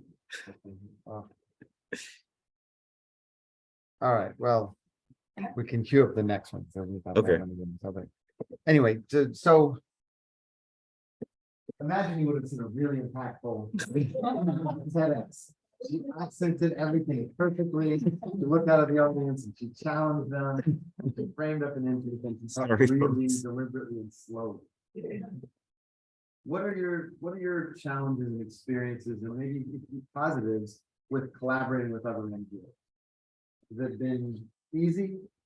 Something you've tried? something that might have been frustrating? In progress? Great experiences, especially, we share the family sharing. Especially with the winter, a lot of the hurricane incidents with mental health. So having to work with persons that are on the bound with the physical needs and then having those who turn with to do it and then and having gone through and our professionals come together to sort of our operations come together. I've had to mental So very positive and in the same common goal. Great. Any other positive sides? I just started to say, like, Bahamas Meeting Network, we just met actually with Hands for Hunger last week. It's amazing that we're doing the same thing. We hadn't met yet. But right off the top, we recognized that this is something we should have done ages ago. If only to guard against the double dipping. And just to, like he said, if you can do it all by yourself, then go ahead, you can. You can, so she came in and she spoke. And he was like, oh, wow, we didn't think about that. And as we spoke, he said, oh, what a good idea. And he's just like, duh. But Much like the exercise I was supposed to do today, these things make total sense. And we still seem to think, oh, well, I'll get to it, or it doesn't happen. It's hard to find that. Yeah. I guess our biggest challenge, and not that there's anyone that's doing exactly what we're doing, but there are a lot of people that try to say they're gonna teach the masses to swim. Yeah. But our biggest thing is always having a standard and defining what knowing how to swim is. And so we have never compromised our standard. We have Swim America standard, which I'm trained to be a program director, and having our years of experience as a competitive coaches. So we are taking our standard achievement to be outside of ourselves, okay, and a proven standard. So when people come and we have to stand firm on that. And so that prevents us from teaming up with people that want to say survival swimming or something like that. And I go, well, what's your definition? Right. You know what I mean? And then people say, well, can't you give them the certificate when they get to them? We have 10 stations. Can't you give them recognition if they get to 6? And I said, no, because they'll drown. You know what I mean? I'm just saying, so we have to maintain our standard. And if someone is in a program that is around water, which could be death, you know what I mean? You have to be very careful that you don't compromise your standards. As you speak, that really resonates with us. And we very often, because of the space that we're in, which we need to be apolitical, we need to be, independent and not based on a particular agenda, one side or the other. We need to be not for profit and not partisan. We'll often get folks who are very interested in partnering us, and they have this very specific agenda. So there's a gentleman who's taking on government developing and he wants it to be something else. And periodically in his fight against that, he'll come aboard with these great ideas of how we can partner.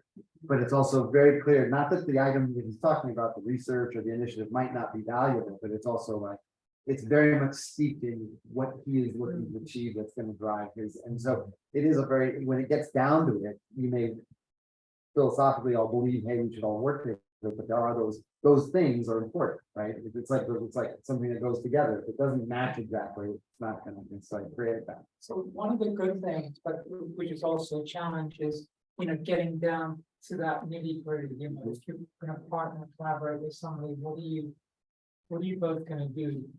And often we do that by memorandum of understanding, MOU, and that can be a challenge because when you see it written down, it's like, hey, that's not exactly what we wanted to do, and it's not, and so sometimes getting it down in writing, or even if it's not an MOU, just have a clear understanding what each party is going to do. Otherwise, things could unravel, or you're just not gonna get the impact that we saw. And I think that that's a very real thing, a very real thing is that it's gonna take, it takes intention and it takes specification. And it takes some full understanding and a bit of compromise. I think, Dr. Hamilton, how long are we working on that MOU? 6 months, we've gotten something right now. But the goal is that there is this, as Stefan talked about, the capacity that we can go further if we figure this piece out. And a good example of what she's talking about, that you have people who raise their common goal, everybody wants to accomplish the one thing in front of you. And going back to when we had Hurricane Doris, right? Because we had all these NPOs that came in, we were familiar with one, which is the OM people, Operation Mobilization, a mission organization, but they had a mechanism in place that they did it so often. So they came in and they just like they worked with minimum, they worked with everybody. Everyone was like working together for a common goal that seemed to function together. It's a one common mindset. Yeah. I couldn't have asked for a better set. That is perfect. Just like we rehearsed it outside. Because that is the very truth that when a hurricane hits or an immediate crisis happens, people mobilize. And out of kind of a magic scenario, the common goal is save people's lives, get them out of dangerous areas, build things back. Those types of catalytic circumstances do mobilize and bring folks together. And all of a sudden, the nuances of what we do may not matter as much in that time. The challenge becomes they don't typically sustain, right? So we come together, and then when they don't sustain, we've seen post-COVID and the Food Distribution Task Force, we've seen from the Dorian effort, and that huge mobilization of folks that brought people over. You don't gather that information and use it then to be better off in the next circumstance. That information either sits aside or so we're not advancing ourselves as much as we might. And think about how much had to happen to coordinate getting folks out of Abaco, getting them tracked, getting them make sure that they had temporary placements and then getting them back there. None of that information is being utilized in a way that really all of us are somehow better prepared to do that. We have the battle scars to know we did it and how we can go back and do it. We know what our muscles are capable of doing that. And a lot of those groups in Abaco and Grand Bahama are much more advanced in terms of their understanding of this scope. But how much have we mobilized the collective effort of us to be able to say we can now, we're in advance of this, we're preparing for it. And so to your point, those NGOs that came in forward, they come with a system that is well established. That means everybody's talking in the same language, everybody's tracking information in a common space, everybody has clear goals, or they've identified themselves into a specific area. And those models for humanitarian response are called clusters, right? We got you in the door and it took us 7 hours to tell you what it is, but this really segregates into clusters. So if we decided that the concept of collaboration is good, but it needs some specification, then it talks about models. So let me be very clear here. The cluster model that is used for the humanitarian response has very clear defined parameters. It's a very specific. We are not going to go through that formal training such that everybody here decides this is what we will do. We are going to look at through the series. We'll be talking about how do you write an MOU. We'll be talking about how you decide common goals. We'll be talking about how do we look at leadership and tracking monies and sharing monies in those ways. But what we wanted to attempt is how do we, because most of the times those clusters tend to be driven from an external source. Big international NGO comes into a country post-disaster, political disaster or natural disaster, and they apply this cluster, and everybody uses that. The downside when you look at cluster stuff is it doesn't always stick. It doesn't always, the local NGOs may find themselves in different roles. So the question then I guess becomes, can we, in our own space, create a cluster model? Like, can we start to use some of these ideas that come from clusters and apply them locally in different ways? Whether it be regionally, you know, the Southern Islands, some of the outward islands that collectively can work, could be geographically, very specifically, clusters in different spaces in New Providence, you know, the groups that are working over the hill and others that are working out in the south, or whatever it might be, or topically, food distribution, just as we talked about, so environmental folks, child development. So how do we group ourselves, and in doing so, how do we think about this looking here? So what we want to do today is talk through what a cluster looks like and what cluster action can be, and then kind of test that out and see what we think about it from our perspective. So a cluster is a group of organizations from the same sector in a region of humanitarian action. So food security, some of those, you may have been part of that group when Dorian happened, the food security group, or the WASH group, which deals with sanitation and access to water. There were education clusters. There were different types of folks that were working on in these areas. And the cluster can include a large number of NGOs, it could be private sector groups. It could be government that has a role within it. It really speaks to the fact that there's this predetermined and decided upon structure with levels of governance, communication, and understanding, whether it be a formal memo of understanding or a general group understanding of what's supposed to happen and how those things are supposed to be decided. So by working together, these organizations, they provide better assistance to affected populations. They're better able to coordinate. And then they also have ways to activate and engage actors that may be outside of their region. So there were over 100 international NGOs that came in to the Bahamas, and the impact that they brought was millions and millions of dollars. And the interesting thing is many of them did work together, but then sometimes they worked in different groups and sections. You know, World Central Kitchen was really focused on fishers and farmers and agriculture and you know, feeding programs, and other groups were looking more at waste management or building back houses. And in doing so, they came and they were able to be a focal point, so that when some of the groups that didn't come immediately were like there's groups that focus on the immediate rescue and then there's ones that move into relief, they were able to come in and say, oh, here's the structure that's already in place and we can build upon it. And some of these organizations are still working with us, which is great. So NGOs that engage in a cluster approach, they do so for a number of different reasons. So sometimes it's personal, like sometimes it's a matter of your organization really has some particular interest in expanding. Sometimes, your particular interest area, you care about a particular issue, so you join a cluster. The other times it can be organizationally, we need to grow, so we're going to learn out of this process. And sometimes it's just because we firmly believe in working together. Like that's the systems approach. That's the model that these not-for-profits exist in. And by doing so in these clusters, you get networking, you get a sense of legitimacy, knowledge exchange between the members. Sorry. Getting smaller is not going to help me. I'm trying to move this thing out of the way. Members and as a result of that participation, the international NGOs can start to transfer information and knowledge over to the local NGOs. Well, if you look at our current circumstance, what we've already established is we have local pockets of knowledge.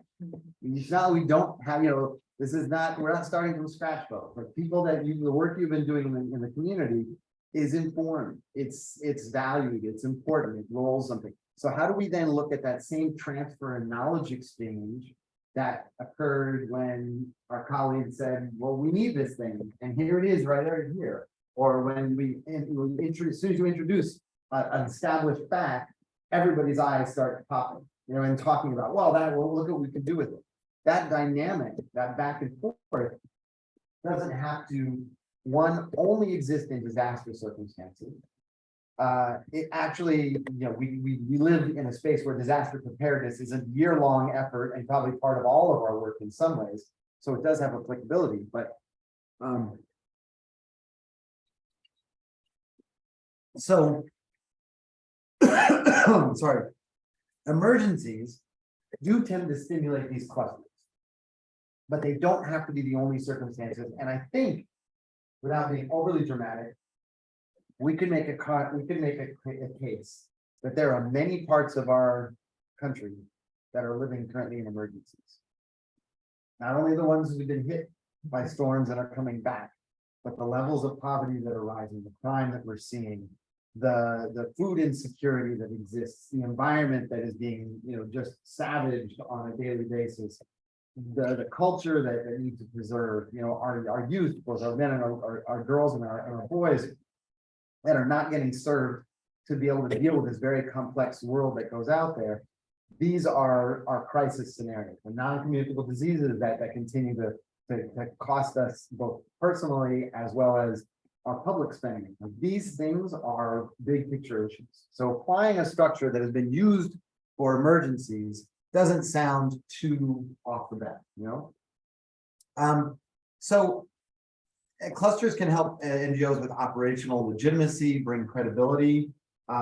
Smaller groups can be leveraged by the fact that a more established group has a reputation and they can start to, build and promote their own agency. Similarly, big agencies can learn more about what's going on in the communities or the specific areas from the smaller agencies. So there's a transactional thing that comes from that. Clusters have been criticized though sometimes as being too rigid. So not enough to adhere to that. So that we found that research is that those that employ forms of coordination that focus on what needs to be done and how it should be achieved within the local context are more effective.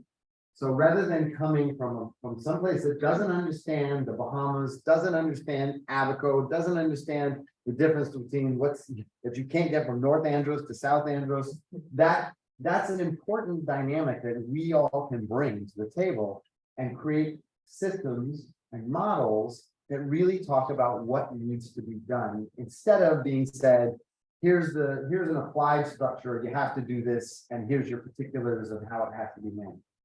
So it's sometimes easier if you're trying to look at technology to get something that's plug and play. But oftentimes you may find that it does not suit your particular needs. So creating is a harder process, but the whole goal of what we're bringing folks together across is to see that outside of a crisis, we don't have to use this tomorrow. Can we use our energies, time, talent, and experience and knowledge to look at what a Bahamian version of this might look like? That sound like a fair challenge?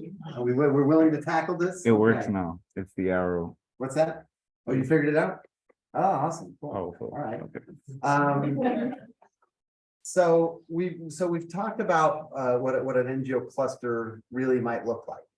So the cluster approach aims to increase the active engagement of NGOs in prescriptive coordination mechanisms, meaning not restrictive, but prescriptive, meaning you've decided upon it beforehand. And that can be anything like how you organize yourselves, what groups you feel like you belong to and why you belong to it, and then what you're going to achieve and what that's going to look like. How do we interact? We each have, I was part of that food distribution task force group, and one of the challenges in many ways was we were all existing organizations and we all had our own governance. Everybody had their own rules of how they manage. So in coming together to work on something, that had to be looked at is how do we, and in the middle of a crisis, in the middle of mobilization, you don't get a chance to deal with the details that Mark talks about. You need the time to say how can we. So looking at how we promote the broader partnership through these very mindful planned collaborations can give us a cluster. It can be used to support strategic planning, big picture stuff. Hey, this is how we're going to address the advance of climate change, and all of us are going to do this effort. It can be collaborative programming. There is some funding available, and so we're going to partner on bringing governance issues into your space, right? You're talking about natural partnerships. Sorry, protected areas. We can bring governance ideas to people to understand they can advocate and use these tools to say, I really want to be a part of, making sure that government takes care of the area in my community. Like we can work on those kind of collaborative partnerships, but it also can be simply used for just resource sharing. So to Dr. Hamilton's point, here is a space where we can give you information that will make it easier for you to go through. Here's the tips of how you get through registration. Here's the map of how you get the VAT and duty. And this is how we can collectively work on it. We can look at how we use our monies collectively in a way to say, hey, what we know is that people don't understand the value of, let's say, food security. So all of our organizations are going to commit that we put a certain amount of money aside so that we can do a marketing campaign. And in doing so, here's how we will do this. This is something we did for freedom of information. We had 22 groups coordinated, and there was resources we allocated to do a certain thing. It was time limited, it didn't exist forever, but it was purposeful. And it also can be simply just awareness. We can think about starting or using clusters to simply, as we've talked about, understand who's in the room. Once you put people and assemble them, things start to happen and opportunities start to emerge. And awareness starts to grow. So even in that model, they don't have to be the really complex mechanism that we may have seen. It can be more simple, purposeful groupings that gain us value.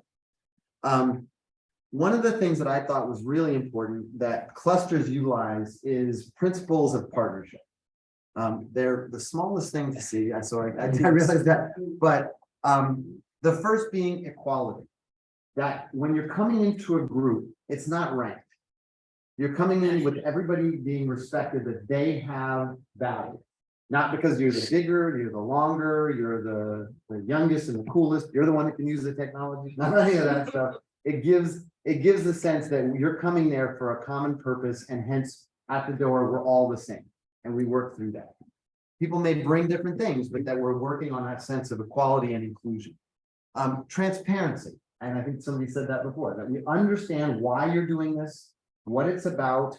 We know clearly what's going on. If there's shared money, that's a guarantee you need that level of transparency, but also that we also are transparent in our particulars. So you're coming in saying, we need to maintain this standard. This is what we do. This is we are only, you're only adherent to this thing. So whatever we're doing, it can't change that dynamic. That it's results oriented, so that again, we know why we're here and we know what it's about. Just getting together doesn't really accomplish the goal. There's value to that, but that's not necessarily thinking about a cluster. And there is a mutual responsibility. So we do know that probably we've all seen it in our boards and our volunteer groups. Sometimes 20% does 80% of the work. When you're doing a cluster model, when you're working in this space, there has to be a sense that we will all bring, or whatever we're committing to, we will bring that forward. Doesn't mean everybody can do equal amounts. Sometimes there's a shared balance that has to happen. But if you've said that this is what's going to happen, you need to be committed to that. And that it's complementary, that you have to be seeing a value coming back out of it. If you don't, as Stefan said in that quote, it's very hard to continue that level of participation. So how do we make sure that your time in may not have the immediate, but at least a long-term value and something you can come back to and say, this was worth my time? Because we actually have all been in those groups, task forces, committees, where you've been on for years and years and years and come out and felt like, wow, I could have done something so much more specific. And that doesn't lend our feelings around collaboration or clusters. Any thoughts around these five, what you might feel is a priority, one that might stand out to you any more than others?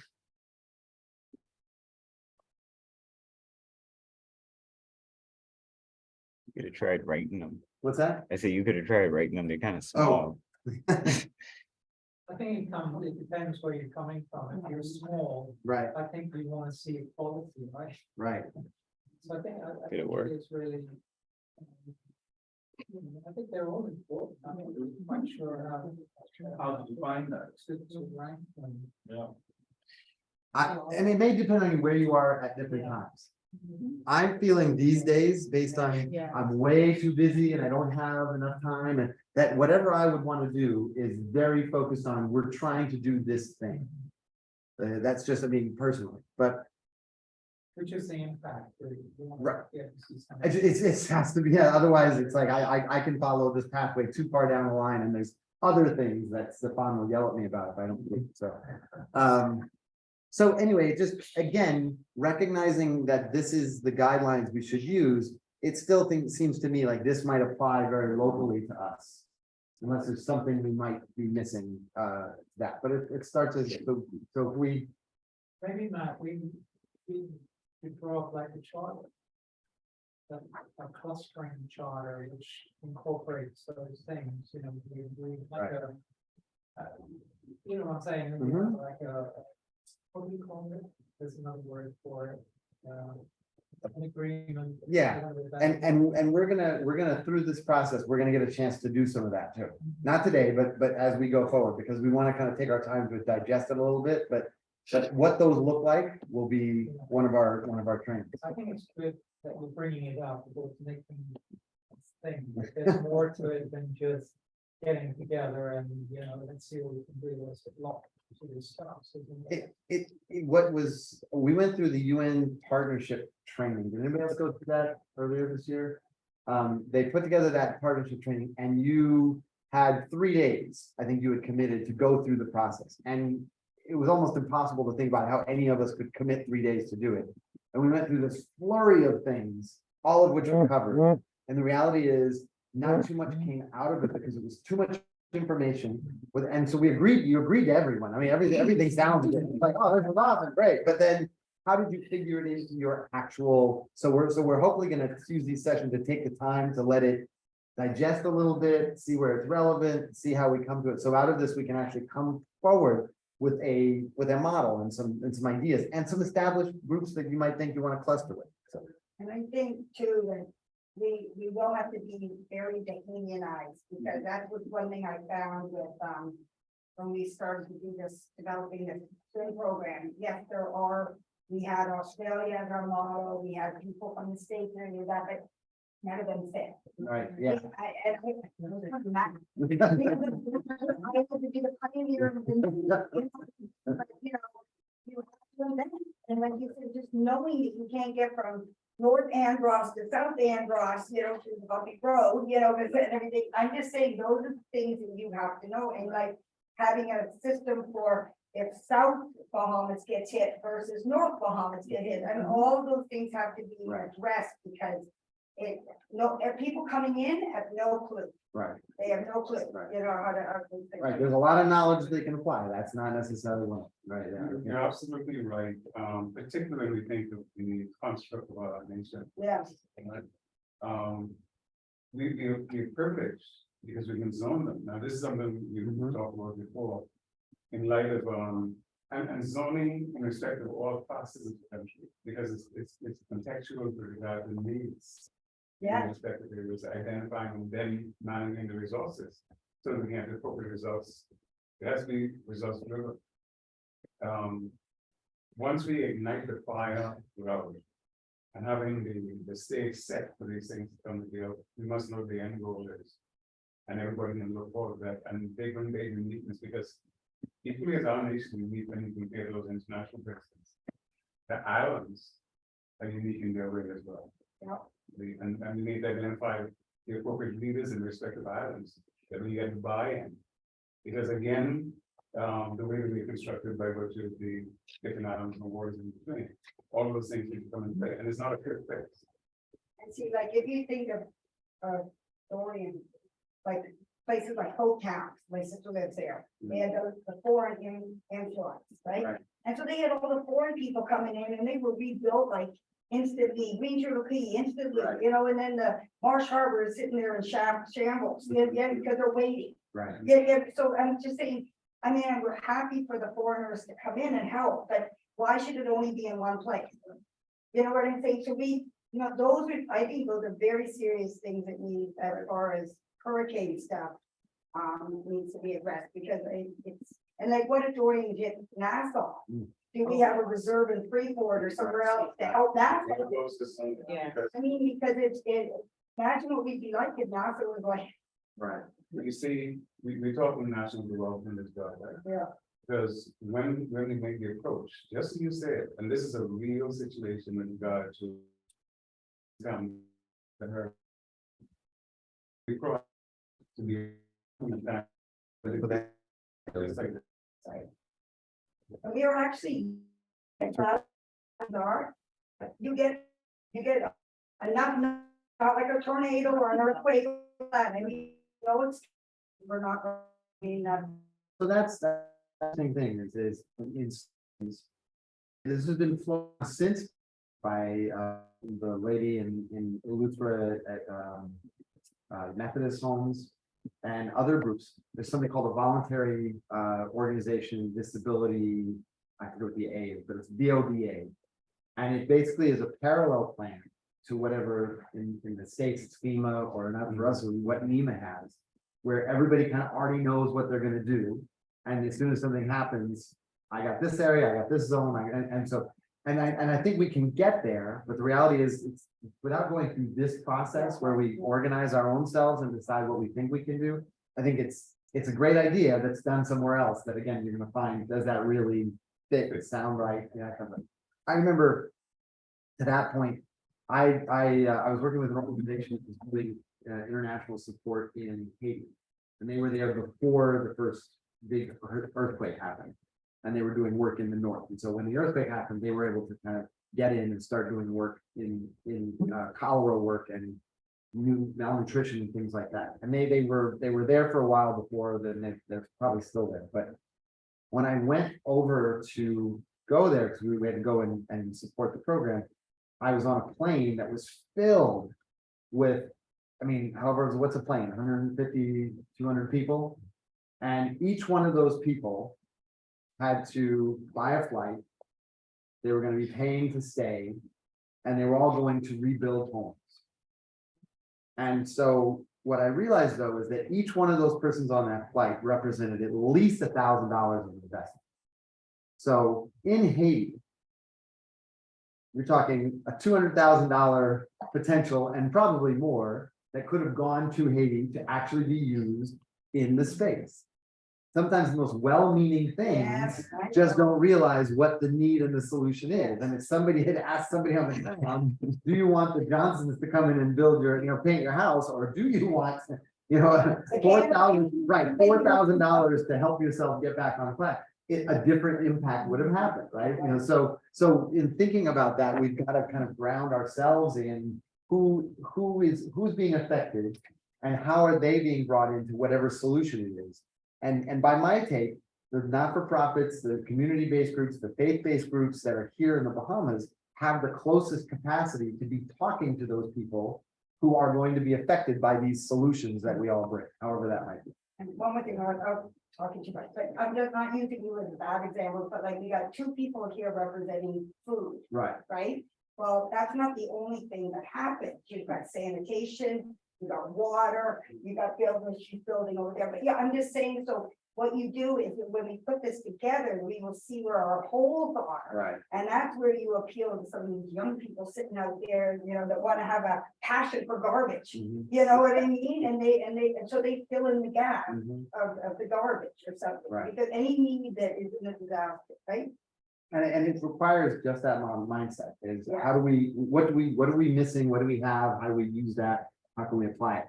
But it requires, to my mind, also just the concept of where do we want to go with it? So that's the seed we're getting to. So next one. This one.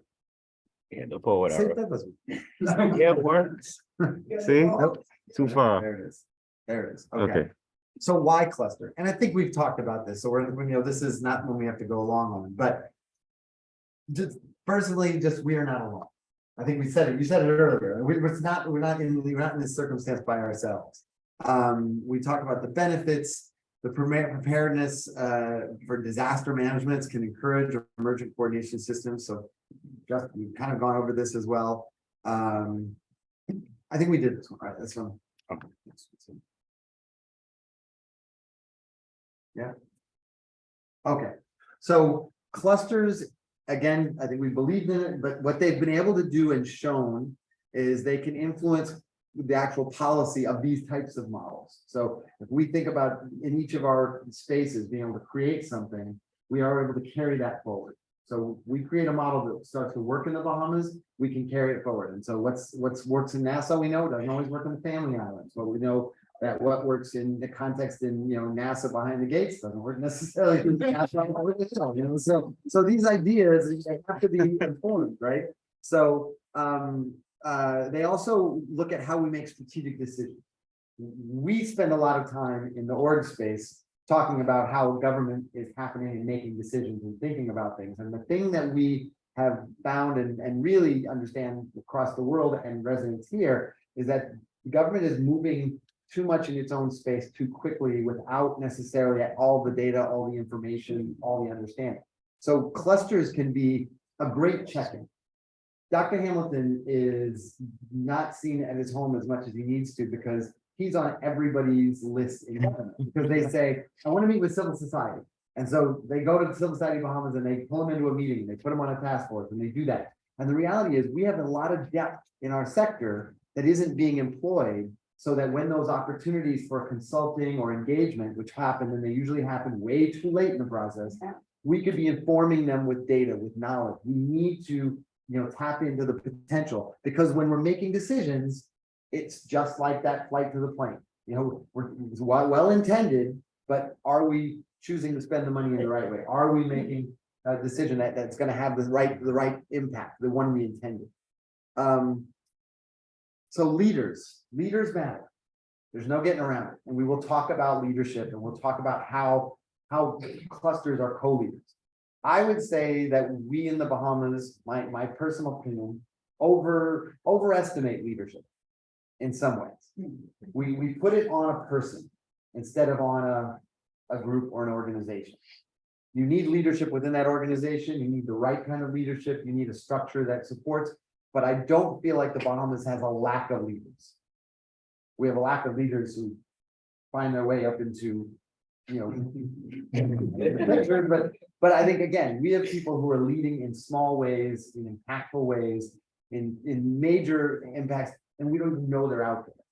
Stefan and his team went to the Family Islands, 2 or 3 Family Islands in fall, bringing their active citizens program. And who you find that's working in this area, that's, in a church group, or it's in a youth group, or it's amazing. We don't know what the depth is that's out there. So we do need leaders, but we also need to find those folks so that they can create spaces where they can show that leadership in a bigger scale than maybe they've been doing before. Yes. That's the power of the clusters. Is what you thinking about it. You have external organs, you have internal organs. And then we can identify this is a heart, this is a liver, this is a lung, this is a left hand, this is a right hand, this small thing is big thing. That's the power of the clusters. Because each of those clusters get to specialize to some degree, but they're definitely when they join together. And that's the key. That's the thing that we're actually looking for. And we've talked about national level policy. We've talked influencing the broader NGO community. So this is, with full candor, this is our long game. We got involved in working on civil society capacity building because in our early beginnings, we kept getting drawn in by groups saying, hey, we need your help. We want to support this. And we realized if we can help and support more organizations to be sustainable, to be more functional and operational in their own space, more is going to get accomplished. So clusters allow us to really effectively do that. And you know why you're doing it, for a purpose. None of us has a lot of extra bandwidth. And so getting involved in something that may not be your core mission, it does causes that mission drift that they talk about. So I started my effort to do this, and I'm doing this because I like the person and I believe in what they're doing, but it also takes away. Whereas if we can help each other to understand, I'm in this cluster for this purpose and this is what I'm going to get out of it, this is what I can do, it will be a much more effective use of our time. And we feel like that is something that will be a big gain out of this.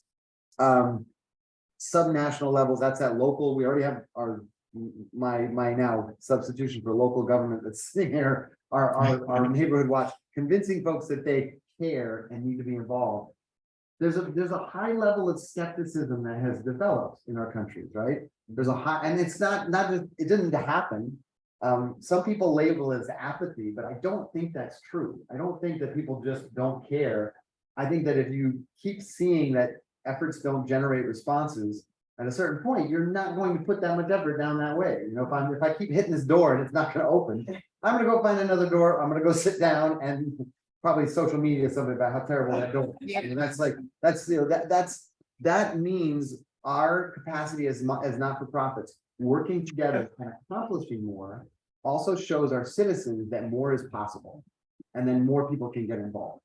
And so from 2018 to now, crossing over COVID, going from 40 groups to 160 groups, tells me that there are people who, once they feel like a thing matters, they'll get involved. They'll do a thing. It's, you know, that's not.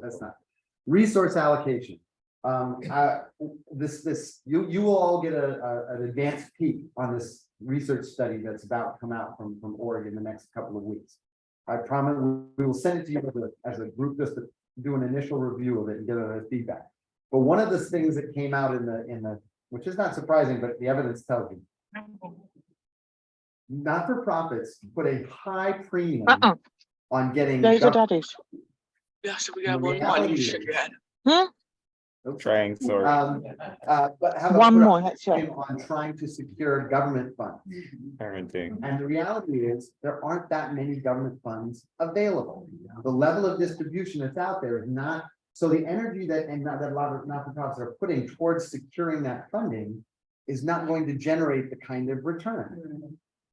And it doesn't mean that the only place we get money is from government. Government is doing what they're doing, they have their amount of money, and there are definitely pockets and funds and things that are available, but they're for a particular purpose. So looking at how else we can spread that, where else monies are. In many places, when you look at fundraising, it's in individuals. We have some of the wealthiest individuals in the world in this country. They come here to not be known as the wealthiest people in the world, but the potential that does exist here, as well as tapping into the Bahamian diaspora and what other, you know, other international resources that are available to address our issues, can happen better if we do it collectively.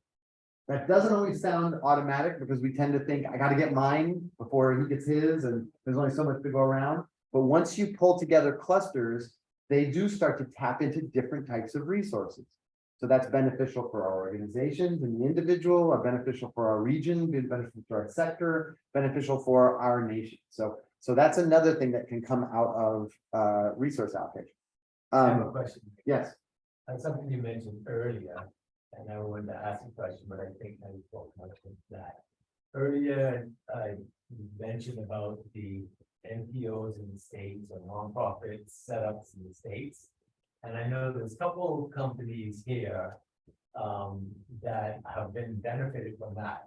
Because then, you know, they have the tax write-off in the States, people want to give towards an NPO here. I was just wondering if that's something that could be shared under that. So it seems to be, from the couple I knew, they do real well. But there's an interesting dynamic is, and you'll see a lot of the organizations that have been around for a while.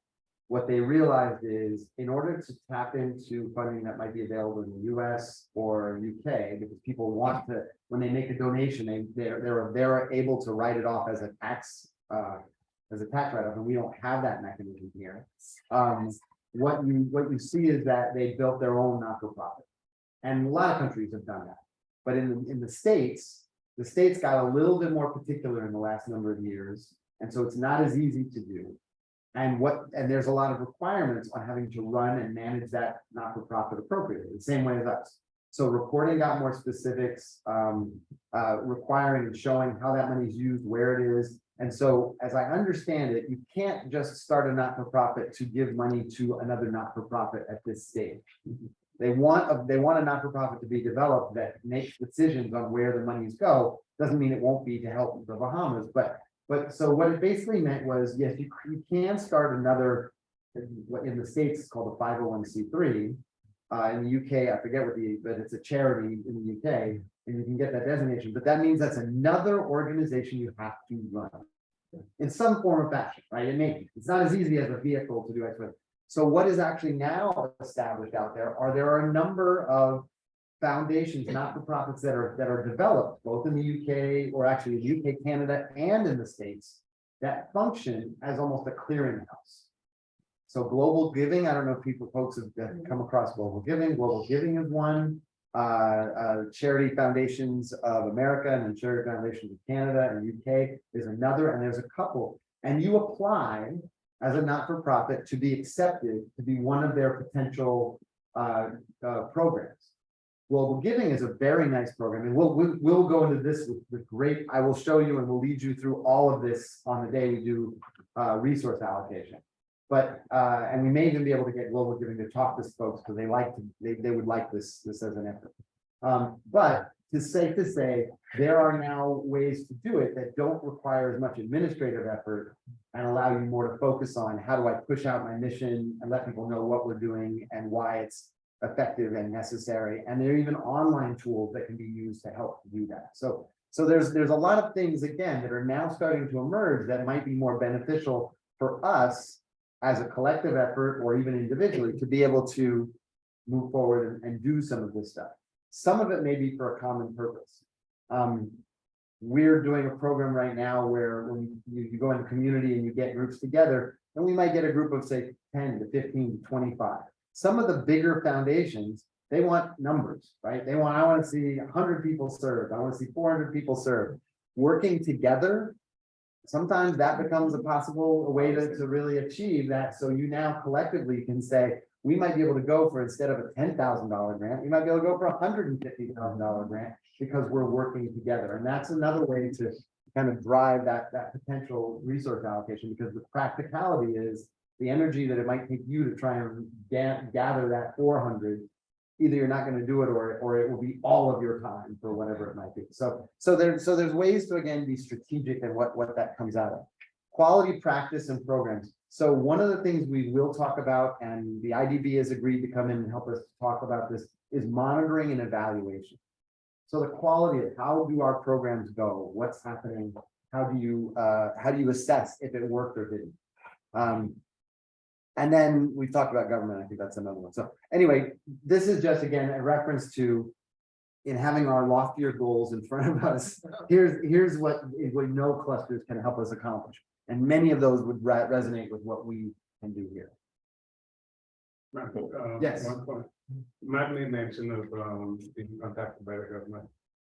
As the president of Civil Society of Bahamas, what happens is that with accessibility, it's a matter of being able to channel that into things like this, so like in business process, making access and then creating a hand to pull others along the way. That's the principal objective. What is happening right now here with all is a part of the process. You have one Lutheran, you have home, you have the brotherhood, and all those other small ones.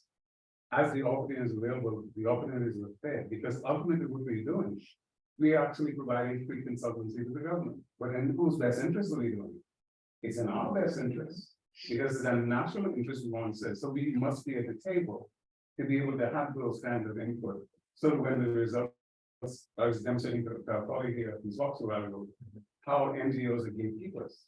But again, as education, because we need to understand that when the clusters are developed, the clusters can specialize and track legislation. When these bills are coming before Parliament, a lot of times things happen in Parliament, the average citizen has no idea where it's happening.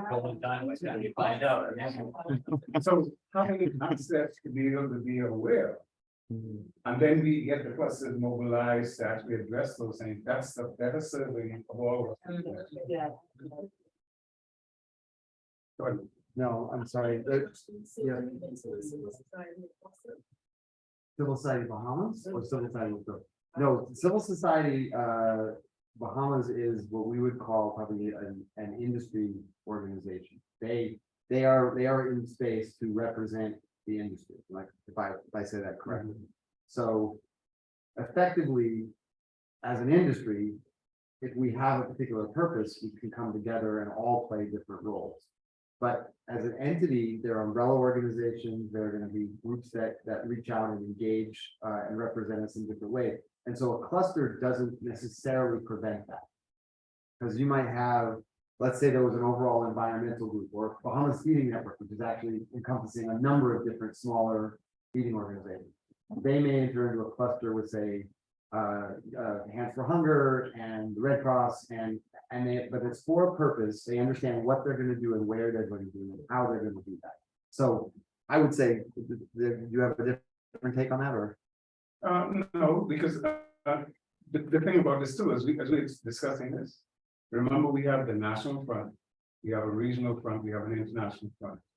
And it's a matter of understanding what exists in your sector to be able to make the appropriate representation, also not only making representation, attracting the things that you need, the assistance you need, funding, technical skills, and all the likes.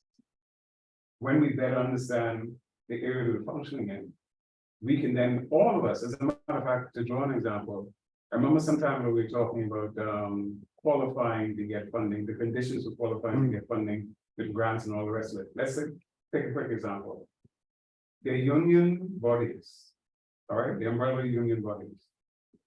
They've been in existence a long time ago, so they have balance sheets, so they can actually reference. If we partner with, and it could be another NGO, based on my sharing earlier, based on the objective that we're pursuing, you can partner among yourselves to pursue a particular thing which qualifies you to be able to access, but now you're sharing the responsibility and you're also sharing the resources. Why?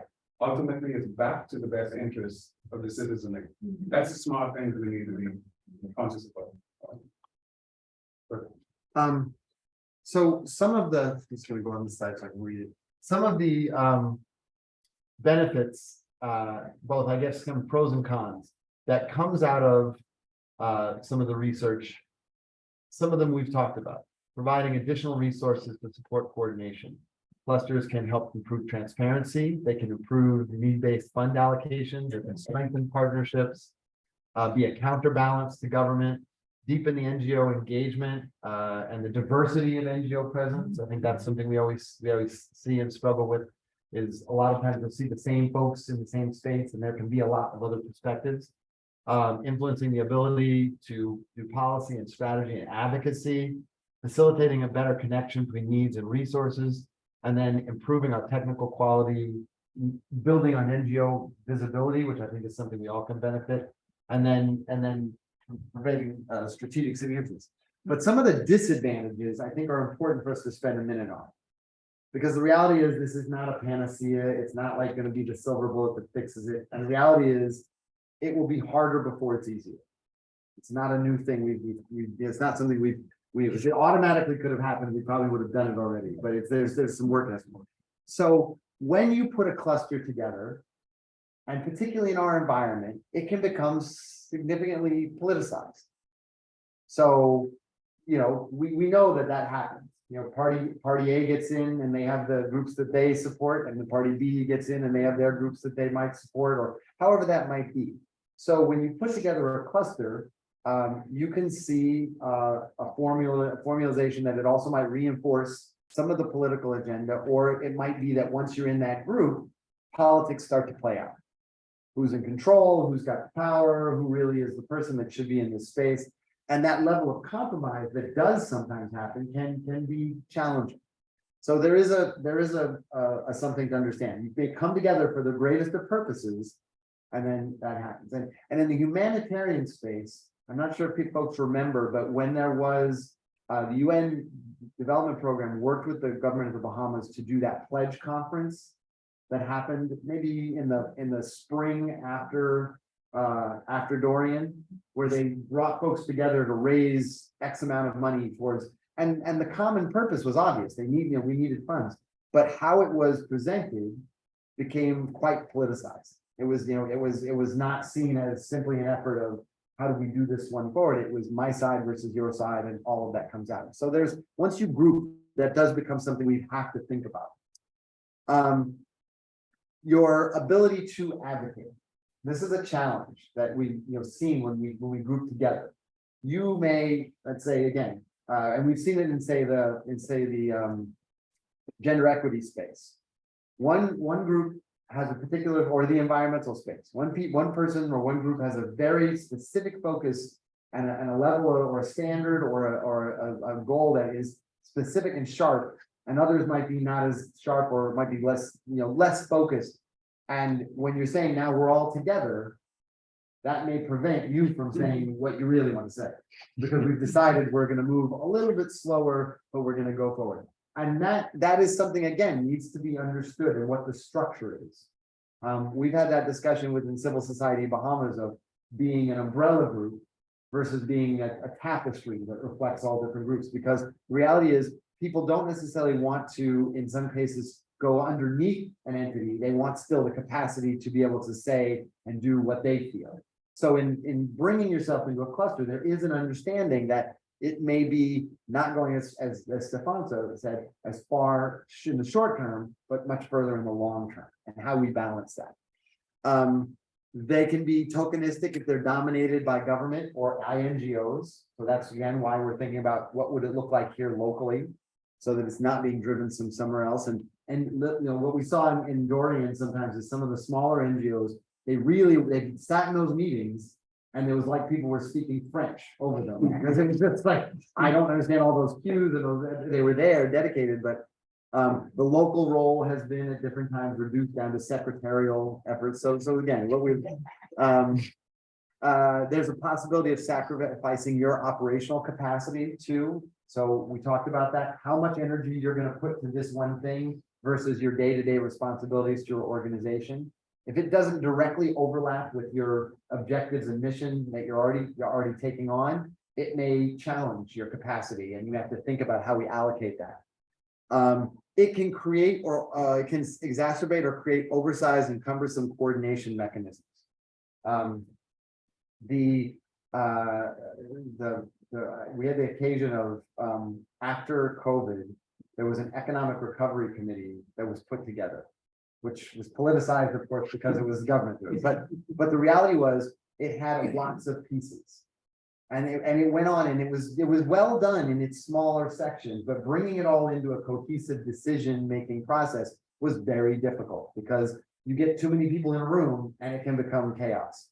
So coming up with how decisions are made and where decisions will lie and how that's going to be important, because otherwise you can create a thing that doesn't make you move forward. It makes you just sit there and stew in the deliberation process. And then again, leaders have to be countered, because at times they can also prioritize their own interest, their own agency's needs over the wider cluster. You as a leader have mutual responsibilities. And so how do you balance what might be good? And that's not even just, again, I'm not sure folks here from a board perspective, but you as a designated leader, and you may have to answer to a board. The board may not be very tolerant or conscious that you're going slower on what you need to achieve, because these 4 other organizations are in the space and you've agreed to work with them. So there's a little bit of those types of things that as we move forward, it's important to ground that it isn't going to necessarily be easy. And if we move too fast with this in mind, but not thinking about this, then you may be prone to make one of these mistakes or not put it forward. Are there other thoughts or potential disadvantages that you could see from your vantage or that you've had experience on in terms of a potential cluster model that are maybe different than these, or even further discussions on those points? One quick remark is the fact that every entity is autonomous, and all of us need to bear that in mind. You register as a particular entity, which gives you the automatic autonomy. When we collaborate, you collaborate with the understanding that the entity is autonomous, right? It's the results that you're pursuing. If we keep the results in front of us, it makes it easier for all of us to move forward, because ultimately we're trying to come to a solution. We identify the problems, whatever the challenges are, and we're working towards a result to mitigate that challenge or problem for the benefit of all. Any points or questions on this? So what you kind of get a sense is what a cluster might be. I don't know if the video works. We can try it, probably not, but so we'll send you this so you can look at it, but it basically crystallizes what and what a country from, what a humanitarian cluster model might look like and what people's takeaways are. And in many ways, it's very powerful. It's a lot of this list is what they talk about. So I wanted to, kind of expose you to see like this does work and it works elsewhere. You may have seen it in your instance. But the next slide. So. Moving. I guess you could. No, okay. Okay. So. This is the activity part. And if we do this, and we take the next, say, 20 minutes, we will get you out of here by, say, 4:15. And that gets you at least on the front wave of traffic. All the school folks would have gotten out, but the people around. Right, so that is our goal. We're gonna go to this. So what we're gonna ask you today is to make a little mini cluster. We're gonna put you in groups. And so let's say this group and that group. So I would ask you to kind of relocate to around a general table or bring the chairs together. Yeah. And we're gonna do, and that this will be trending in each session. Each session is going to give you the experience of being a part of a cluster. You may make it up yourself. Sometimes you might be assigned to a cluster. I know, I was gonna say, cluster left versus cluster right, seems like they're jumping into mobilization.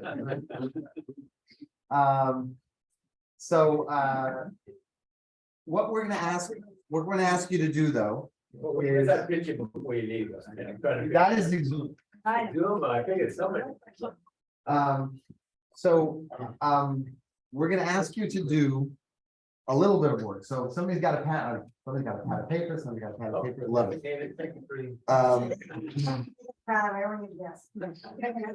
So in your tables, we're asking the question, what could a local NGO collaborative cluster look like in the Bahamas? Like with not a, Mercy Kitchen comes here and says it, but just on our own, like from our own resources, what we have here. And then answer a few questions. So what would it look like if Bahamian NGOs were to work together successfully? So this is what they call kind of a visioning exercise. You want to start with let's imagine, let's free up our minds and say, let's believe that all things work out. What does that look like? So what would it look like? How would you see that? What does that structure look like that might work here? What would it be known for? Again, let's just say it's wildly successful. What would the definition of a local, what would be our reputation, right? Our tourism product is sun, sand, and sea. What's our NGO cluster's reputation? What are we known for across the region and the world? What accomplishments would we be most proud of? Now we're asking you to just be, as poetic as you can. Like what do you think we might be able to collectively do? And this is where you free the limits of your brain in this and just kind of open it up. How would our organizations work together? So little thoughts of what that might look like. We're not trying to solve everything here. This is big picture. And then what do you think some of the things might be to get us there? What are some of the key things we might either need to do in order to make that happen?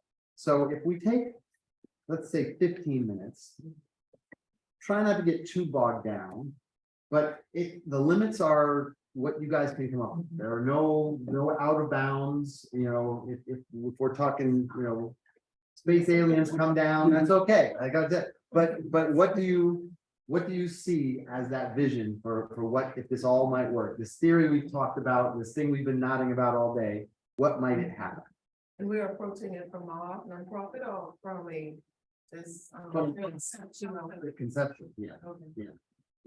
There should be no bound by limits. Whatever you think may be possible, let's go there. Are there enough folks online?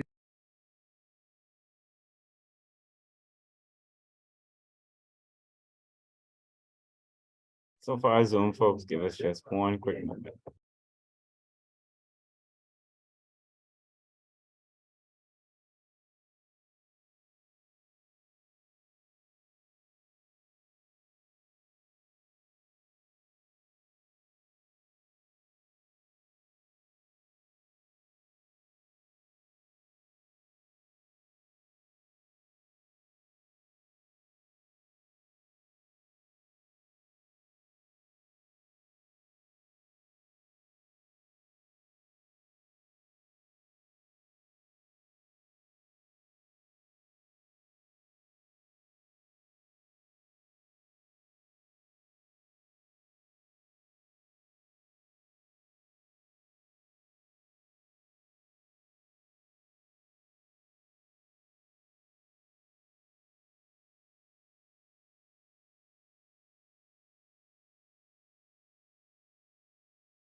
Okay, so for those of you that are here, I hope everyone can hear me. You should be able to, what we have are questions related to having a look at what cluster development can look like here in the Bahamas. And so the question should still be on your screen. And for now, what would be great is if you could leave us some of your suggestions related to the questions in the chat section.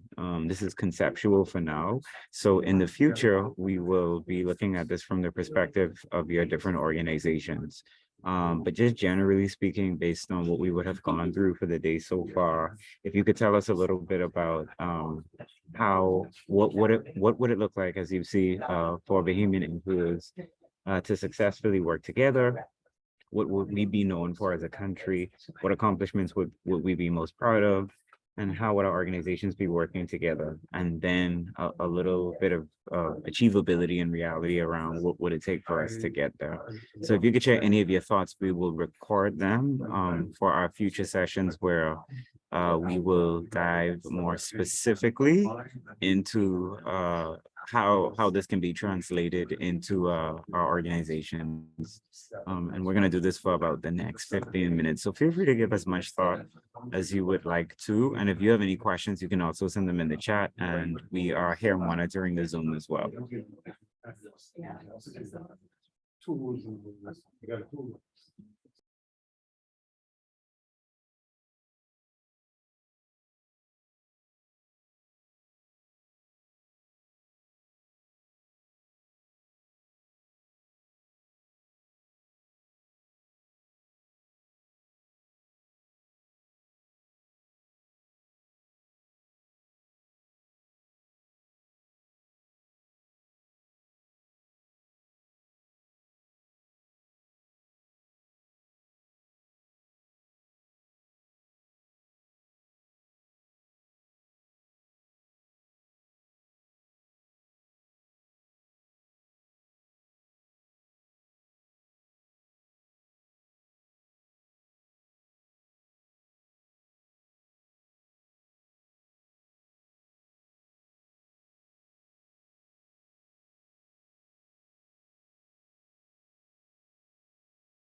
5 minutes to be able to feel like I have good conscience and let you out into the.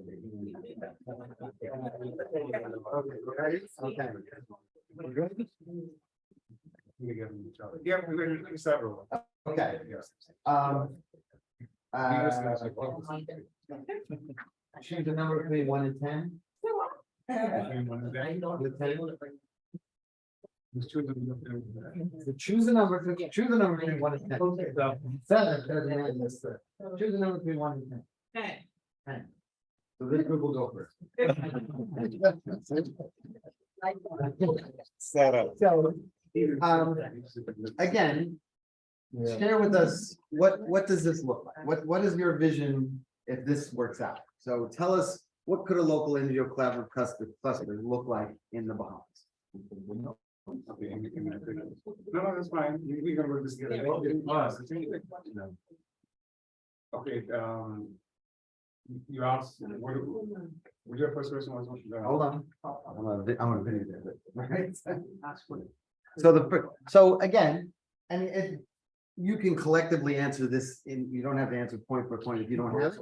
Give us your gen sense of what this may look like. If we're looking at it from a general perspective, it would be tying, the clusters would be tying into the National Development Plan or the SDGs, because we do have a plan, even though we have, and we're not implementing it, the Vision 2040. And so if we're going in a different direction, we want to make sure that's aligned to what the nation needs. And also the SDGs, the Sustainable Development Goals. I feel that our clusters are moving forward and our indicators, whatever those indicators, social indicators, poverty indicators are falling, that would be success from our perspective. So what would a local NGO cluster look like that might be different than a big group coming in and setting something up or something run by government? So it would be a variety, what we thought would be a cross section, it would be the big NGOs, it would be the medium ones, it would be the small ones, it would be family-owned representation, so it would be a good cross section.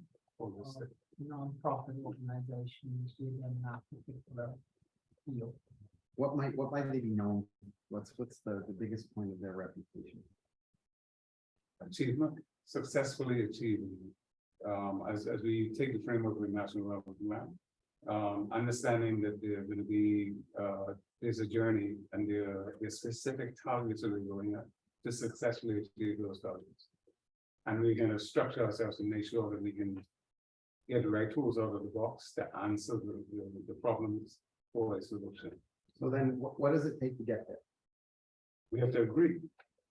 So our agreement, coming together in agreement. From the charter, we talk about a Yes, charter we as well, having some kind of a charter that everyone will Subscribe to. adhere to, subscribe to, so that everything is on the same Same page. page. But the other thing is also having some kind of a strategic goal for that cluster or goals, it doesn't have to be one. And that would also have some kind of an action plan and the timeframes, that kind of specific timeframes for achieving. And we identify specifically things like with regard to the contribution to GDP, the quality of life for the citizenry. Those would be some of the targets that we shooting at. And as far as the cluster is concerned, we're going to assign the cluster based on skills and talents to address specifically areas where the challenges are, so we can make solutions. Great. Let's give a big hand to group one. I feel like this is the competitive group. That's why you should have gone number 5. Okay. Or if you gotta take it somewhere else, you can visit, so feel free. All right, so what could local NGOs and clusters, collaborative clusters look like? No pressure. Back to the world and watch it. Going to look like a number of organizations that's going to be sharing the same vision, coming together to develop the whole map. And This looks like yeah.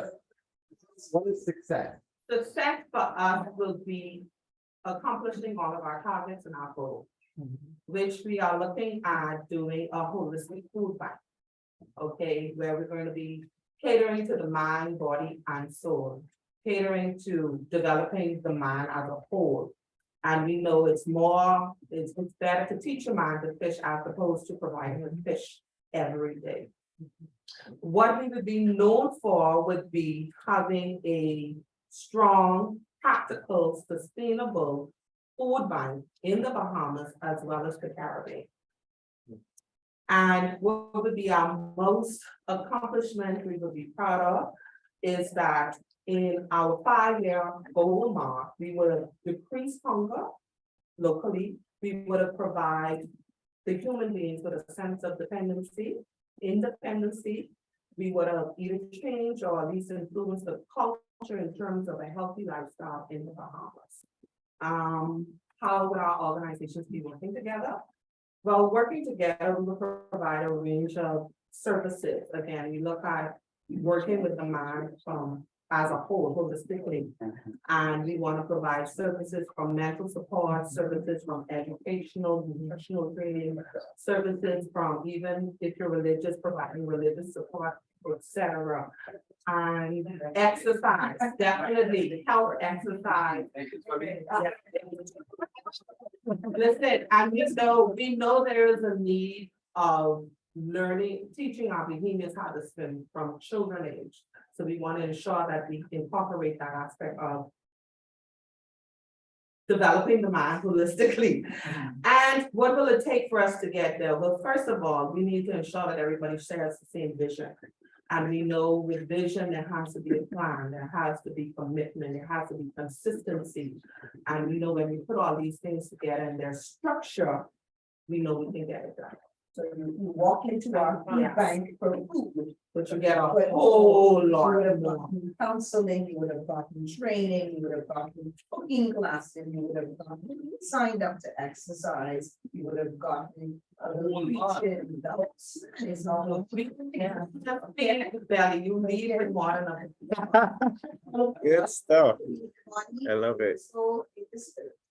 You know, that's what I mean, that because we want to help the young people as well, especially those who are in high school looking to get their high school diploma. Right. We can get those students. And we can provide opportunities for them. We can train them basically in any NPO that they want to be trained in.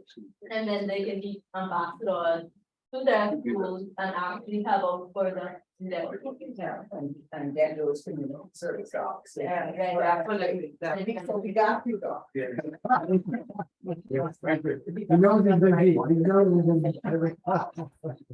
looks like, everybody coming together, everybody making it work, and getting it done. Yeah, that's it. Let's do a big round for the three, all right. Marilyn, We also have some contributions for our Zoom folks. right, Marilyn shared a pretty good general insight. Marilyn, I don't know if you're able to unmute to share with us real quick.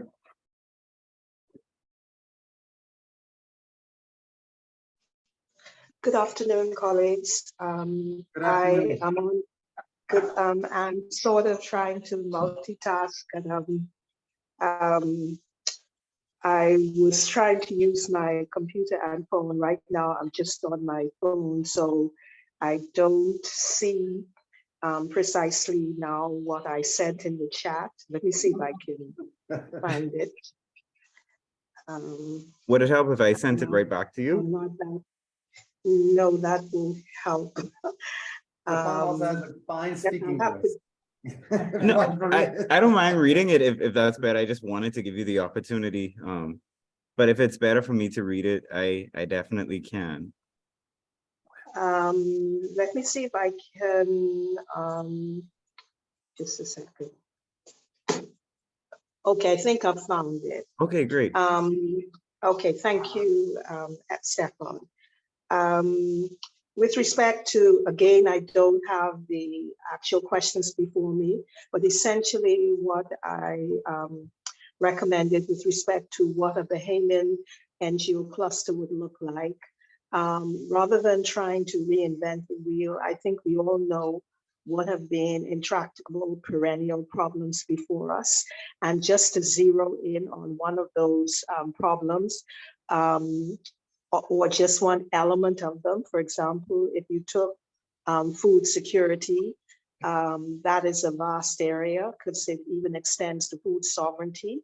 But even if you just focus on nutrition, for example, so that Bahamians again would see the link, and you could actually go into so many dimensions of that, not least showing how we have nutrition right in our backyard and we don't have to be intimidated by the price of berries in the supermarket, et cetera, et cetera. And then in terms of the name of such a cluster, it would be determined by the particular issue that we've decided to focus on. With respect to accomplishment, obviously it would be what we have achieved in finally solving that intractable area, and how it would be, again, we don't have to reinvent the wheel. As has been said during the workshop, we already know where our leaders, where our strengths are. But I would recommend tapping into the strengths of both indigenous knowledge as well as scientific knowledge to bring towards the problem. And that, of course, would entail maximizing contacts within our country, across our archipelago, as well as networking across the archipelago and beyond, regionally, internationally. And then finally, what do we do to get there? It's tied in with the last one of how, and that is that we would identify individuals from this contact networking who have been genuinely trying to solve the issue, both in country and out of country, i.e. using their best international practice. And we would also, the team would include these individuals and most especially the beneficiaries, the potential beneficiaries of the cluster's objectives, strategic objective. And as you know, strategic objective entails all the issues about performance indicators, timelines, et cetera, et cetera. But in terms of who the beneficiaries could be, using the example of nutrition, it could be, not could be, but it would be beneficial to be those who are directly impacted from the infant in the womb, through the mother, through youth, through through adults. And again, in terms of the cluster making a sustainable impact once and for all, the marketing or the public education and awareness or the assistance would again target these particular groups within the objective, within the cluster's main focus, i.e. nutrition. Thank you. Thank you so much, Madam Zanico. That is a very well thought through and thorough recommendation, and I really appreciate your visioning. Is there anybody else on the Zoom link that wants to contribute?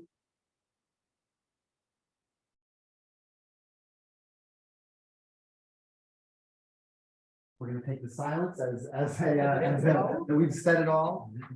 So what I want to point out is we're starting here to keep that in our, that's where we're going, right? And our map has been set. This is where we're going to go. So our efforts from here to the work and the sessions we have in May, all will be working towards what does this look like? And so you've cast out a nice, broad, high-level vision.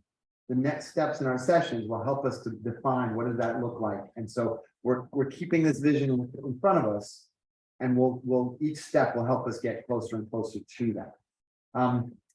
Our hope originally was that we would establish a cohort, meaning that we would love to see you within the space for the next 6 sessions. 2 of those will probably be in Grand Bahama, so we'll give you a chance to be home and or at your work doing what you need to do in that space. One of them will be virtual, just so we give everybody a break. So we're looking at 4 more sessions in here. The participation level was phenomenal today, and so we really thank you about that. There is a little homework. There's just one little bit of homework, which I will take us to, that I know it's terrible. Is it on yours or on? Sorry. Yeah, I always Oh, sorry. told the story about the course he went to first class, the teacher gave him homework, he's not going there. No, don't say that. It's painless and Did I skip it? It should be functional. The hope would be that you use, we've all gone to those trainings and you agree and it all seems great and then you go back and real life happens. Yeah. And so there's no next step. So, sorry. So all we want you to do in the next 2 weeks, I think, between the next session is to have a discussion with your team about this and identify the 3 current, and then the 3 top future priorities that you think you might be benefited by working in a collaborative cluster. Just, what are your objectives and what, there's some that absolutely might not be beneficial. That may not be the thing that helps you. And we'll send this to you in a follow-up, so you'll have. Okay, awesome. So, when we come back, what we'll do is we'll start the discussion, just sharing this. And again, it's not so rigid, it's really driven so that you make sure that the concepts we have carry some momentum. And when you say team, you're talking this team and that team? No, yeah. Okay. So this is a chance for you to bring it back to the group that you were. And right, and that group, we will share that as information, but that group may be just the person sitting across from you, it might be, 1 or 2 other, and it might be a larger team, but if you bring this forward and think about that when we come back, we can start with the concept of like, what would be some of the things that might be beneficial, okay? I'll be the typical student. Could I just interject like I promise 1 second. The only thing I want to say is, so I'm gonna try to put my team together to make sure that we can reach out to everyone individually in between to make sure that we could facilitate any of your needs and talk a little bit more about how to make to improve the sessions and make it more convenient for you. But I want to say, I know sometimes for those of us who go to a lot of meetings that when we start broad, it feels like we go right back to the things that we have to do, but getting to the end result is definitely going to require folks to stick it out. And so I would just really encourage you to continue to participate. We're going to be reaching out to some other organizations along the way. But what I look forward to most from my perspective of seeing this wonderful vision slowly come to fruition is that we're going to go from this broad space to the more specific things that really enable us to enact this. And I think the example that could serve for the remainder of the sector, which we've seen as thousands of organizations, could be pretty monumental. So I just want to encourage your participation in that way, if I'm allowed to grovel and beg a little bit. Like, I was gonna go, but I didn't get a chance to show up. Just please share with them. Right. We had 4-star dining. Yeah. Top technology, great day. So thank you so much for being here. We're really excited to kick this off with y'all. Appreciate it, and we hope to see you again. Thank you all so much for joining us. We appreciate you. We'll be reaching out to everyone. So thanks for joining us. Have a great afternoon. Right now, we're like down to 5 or 6. Yeah, we picked at about 10, yeah. Various organizations, but I have to check on the islands. No, I don't know about that one. Oh, no, I think that's, Sorry. this one, absolutely. Thanks, guys. That one. No, we already started. Yeah, that's right.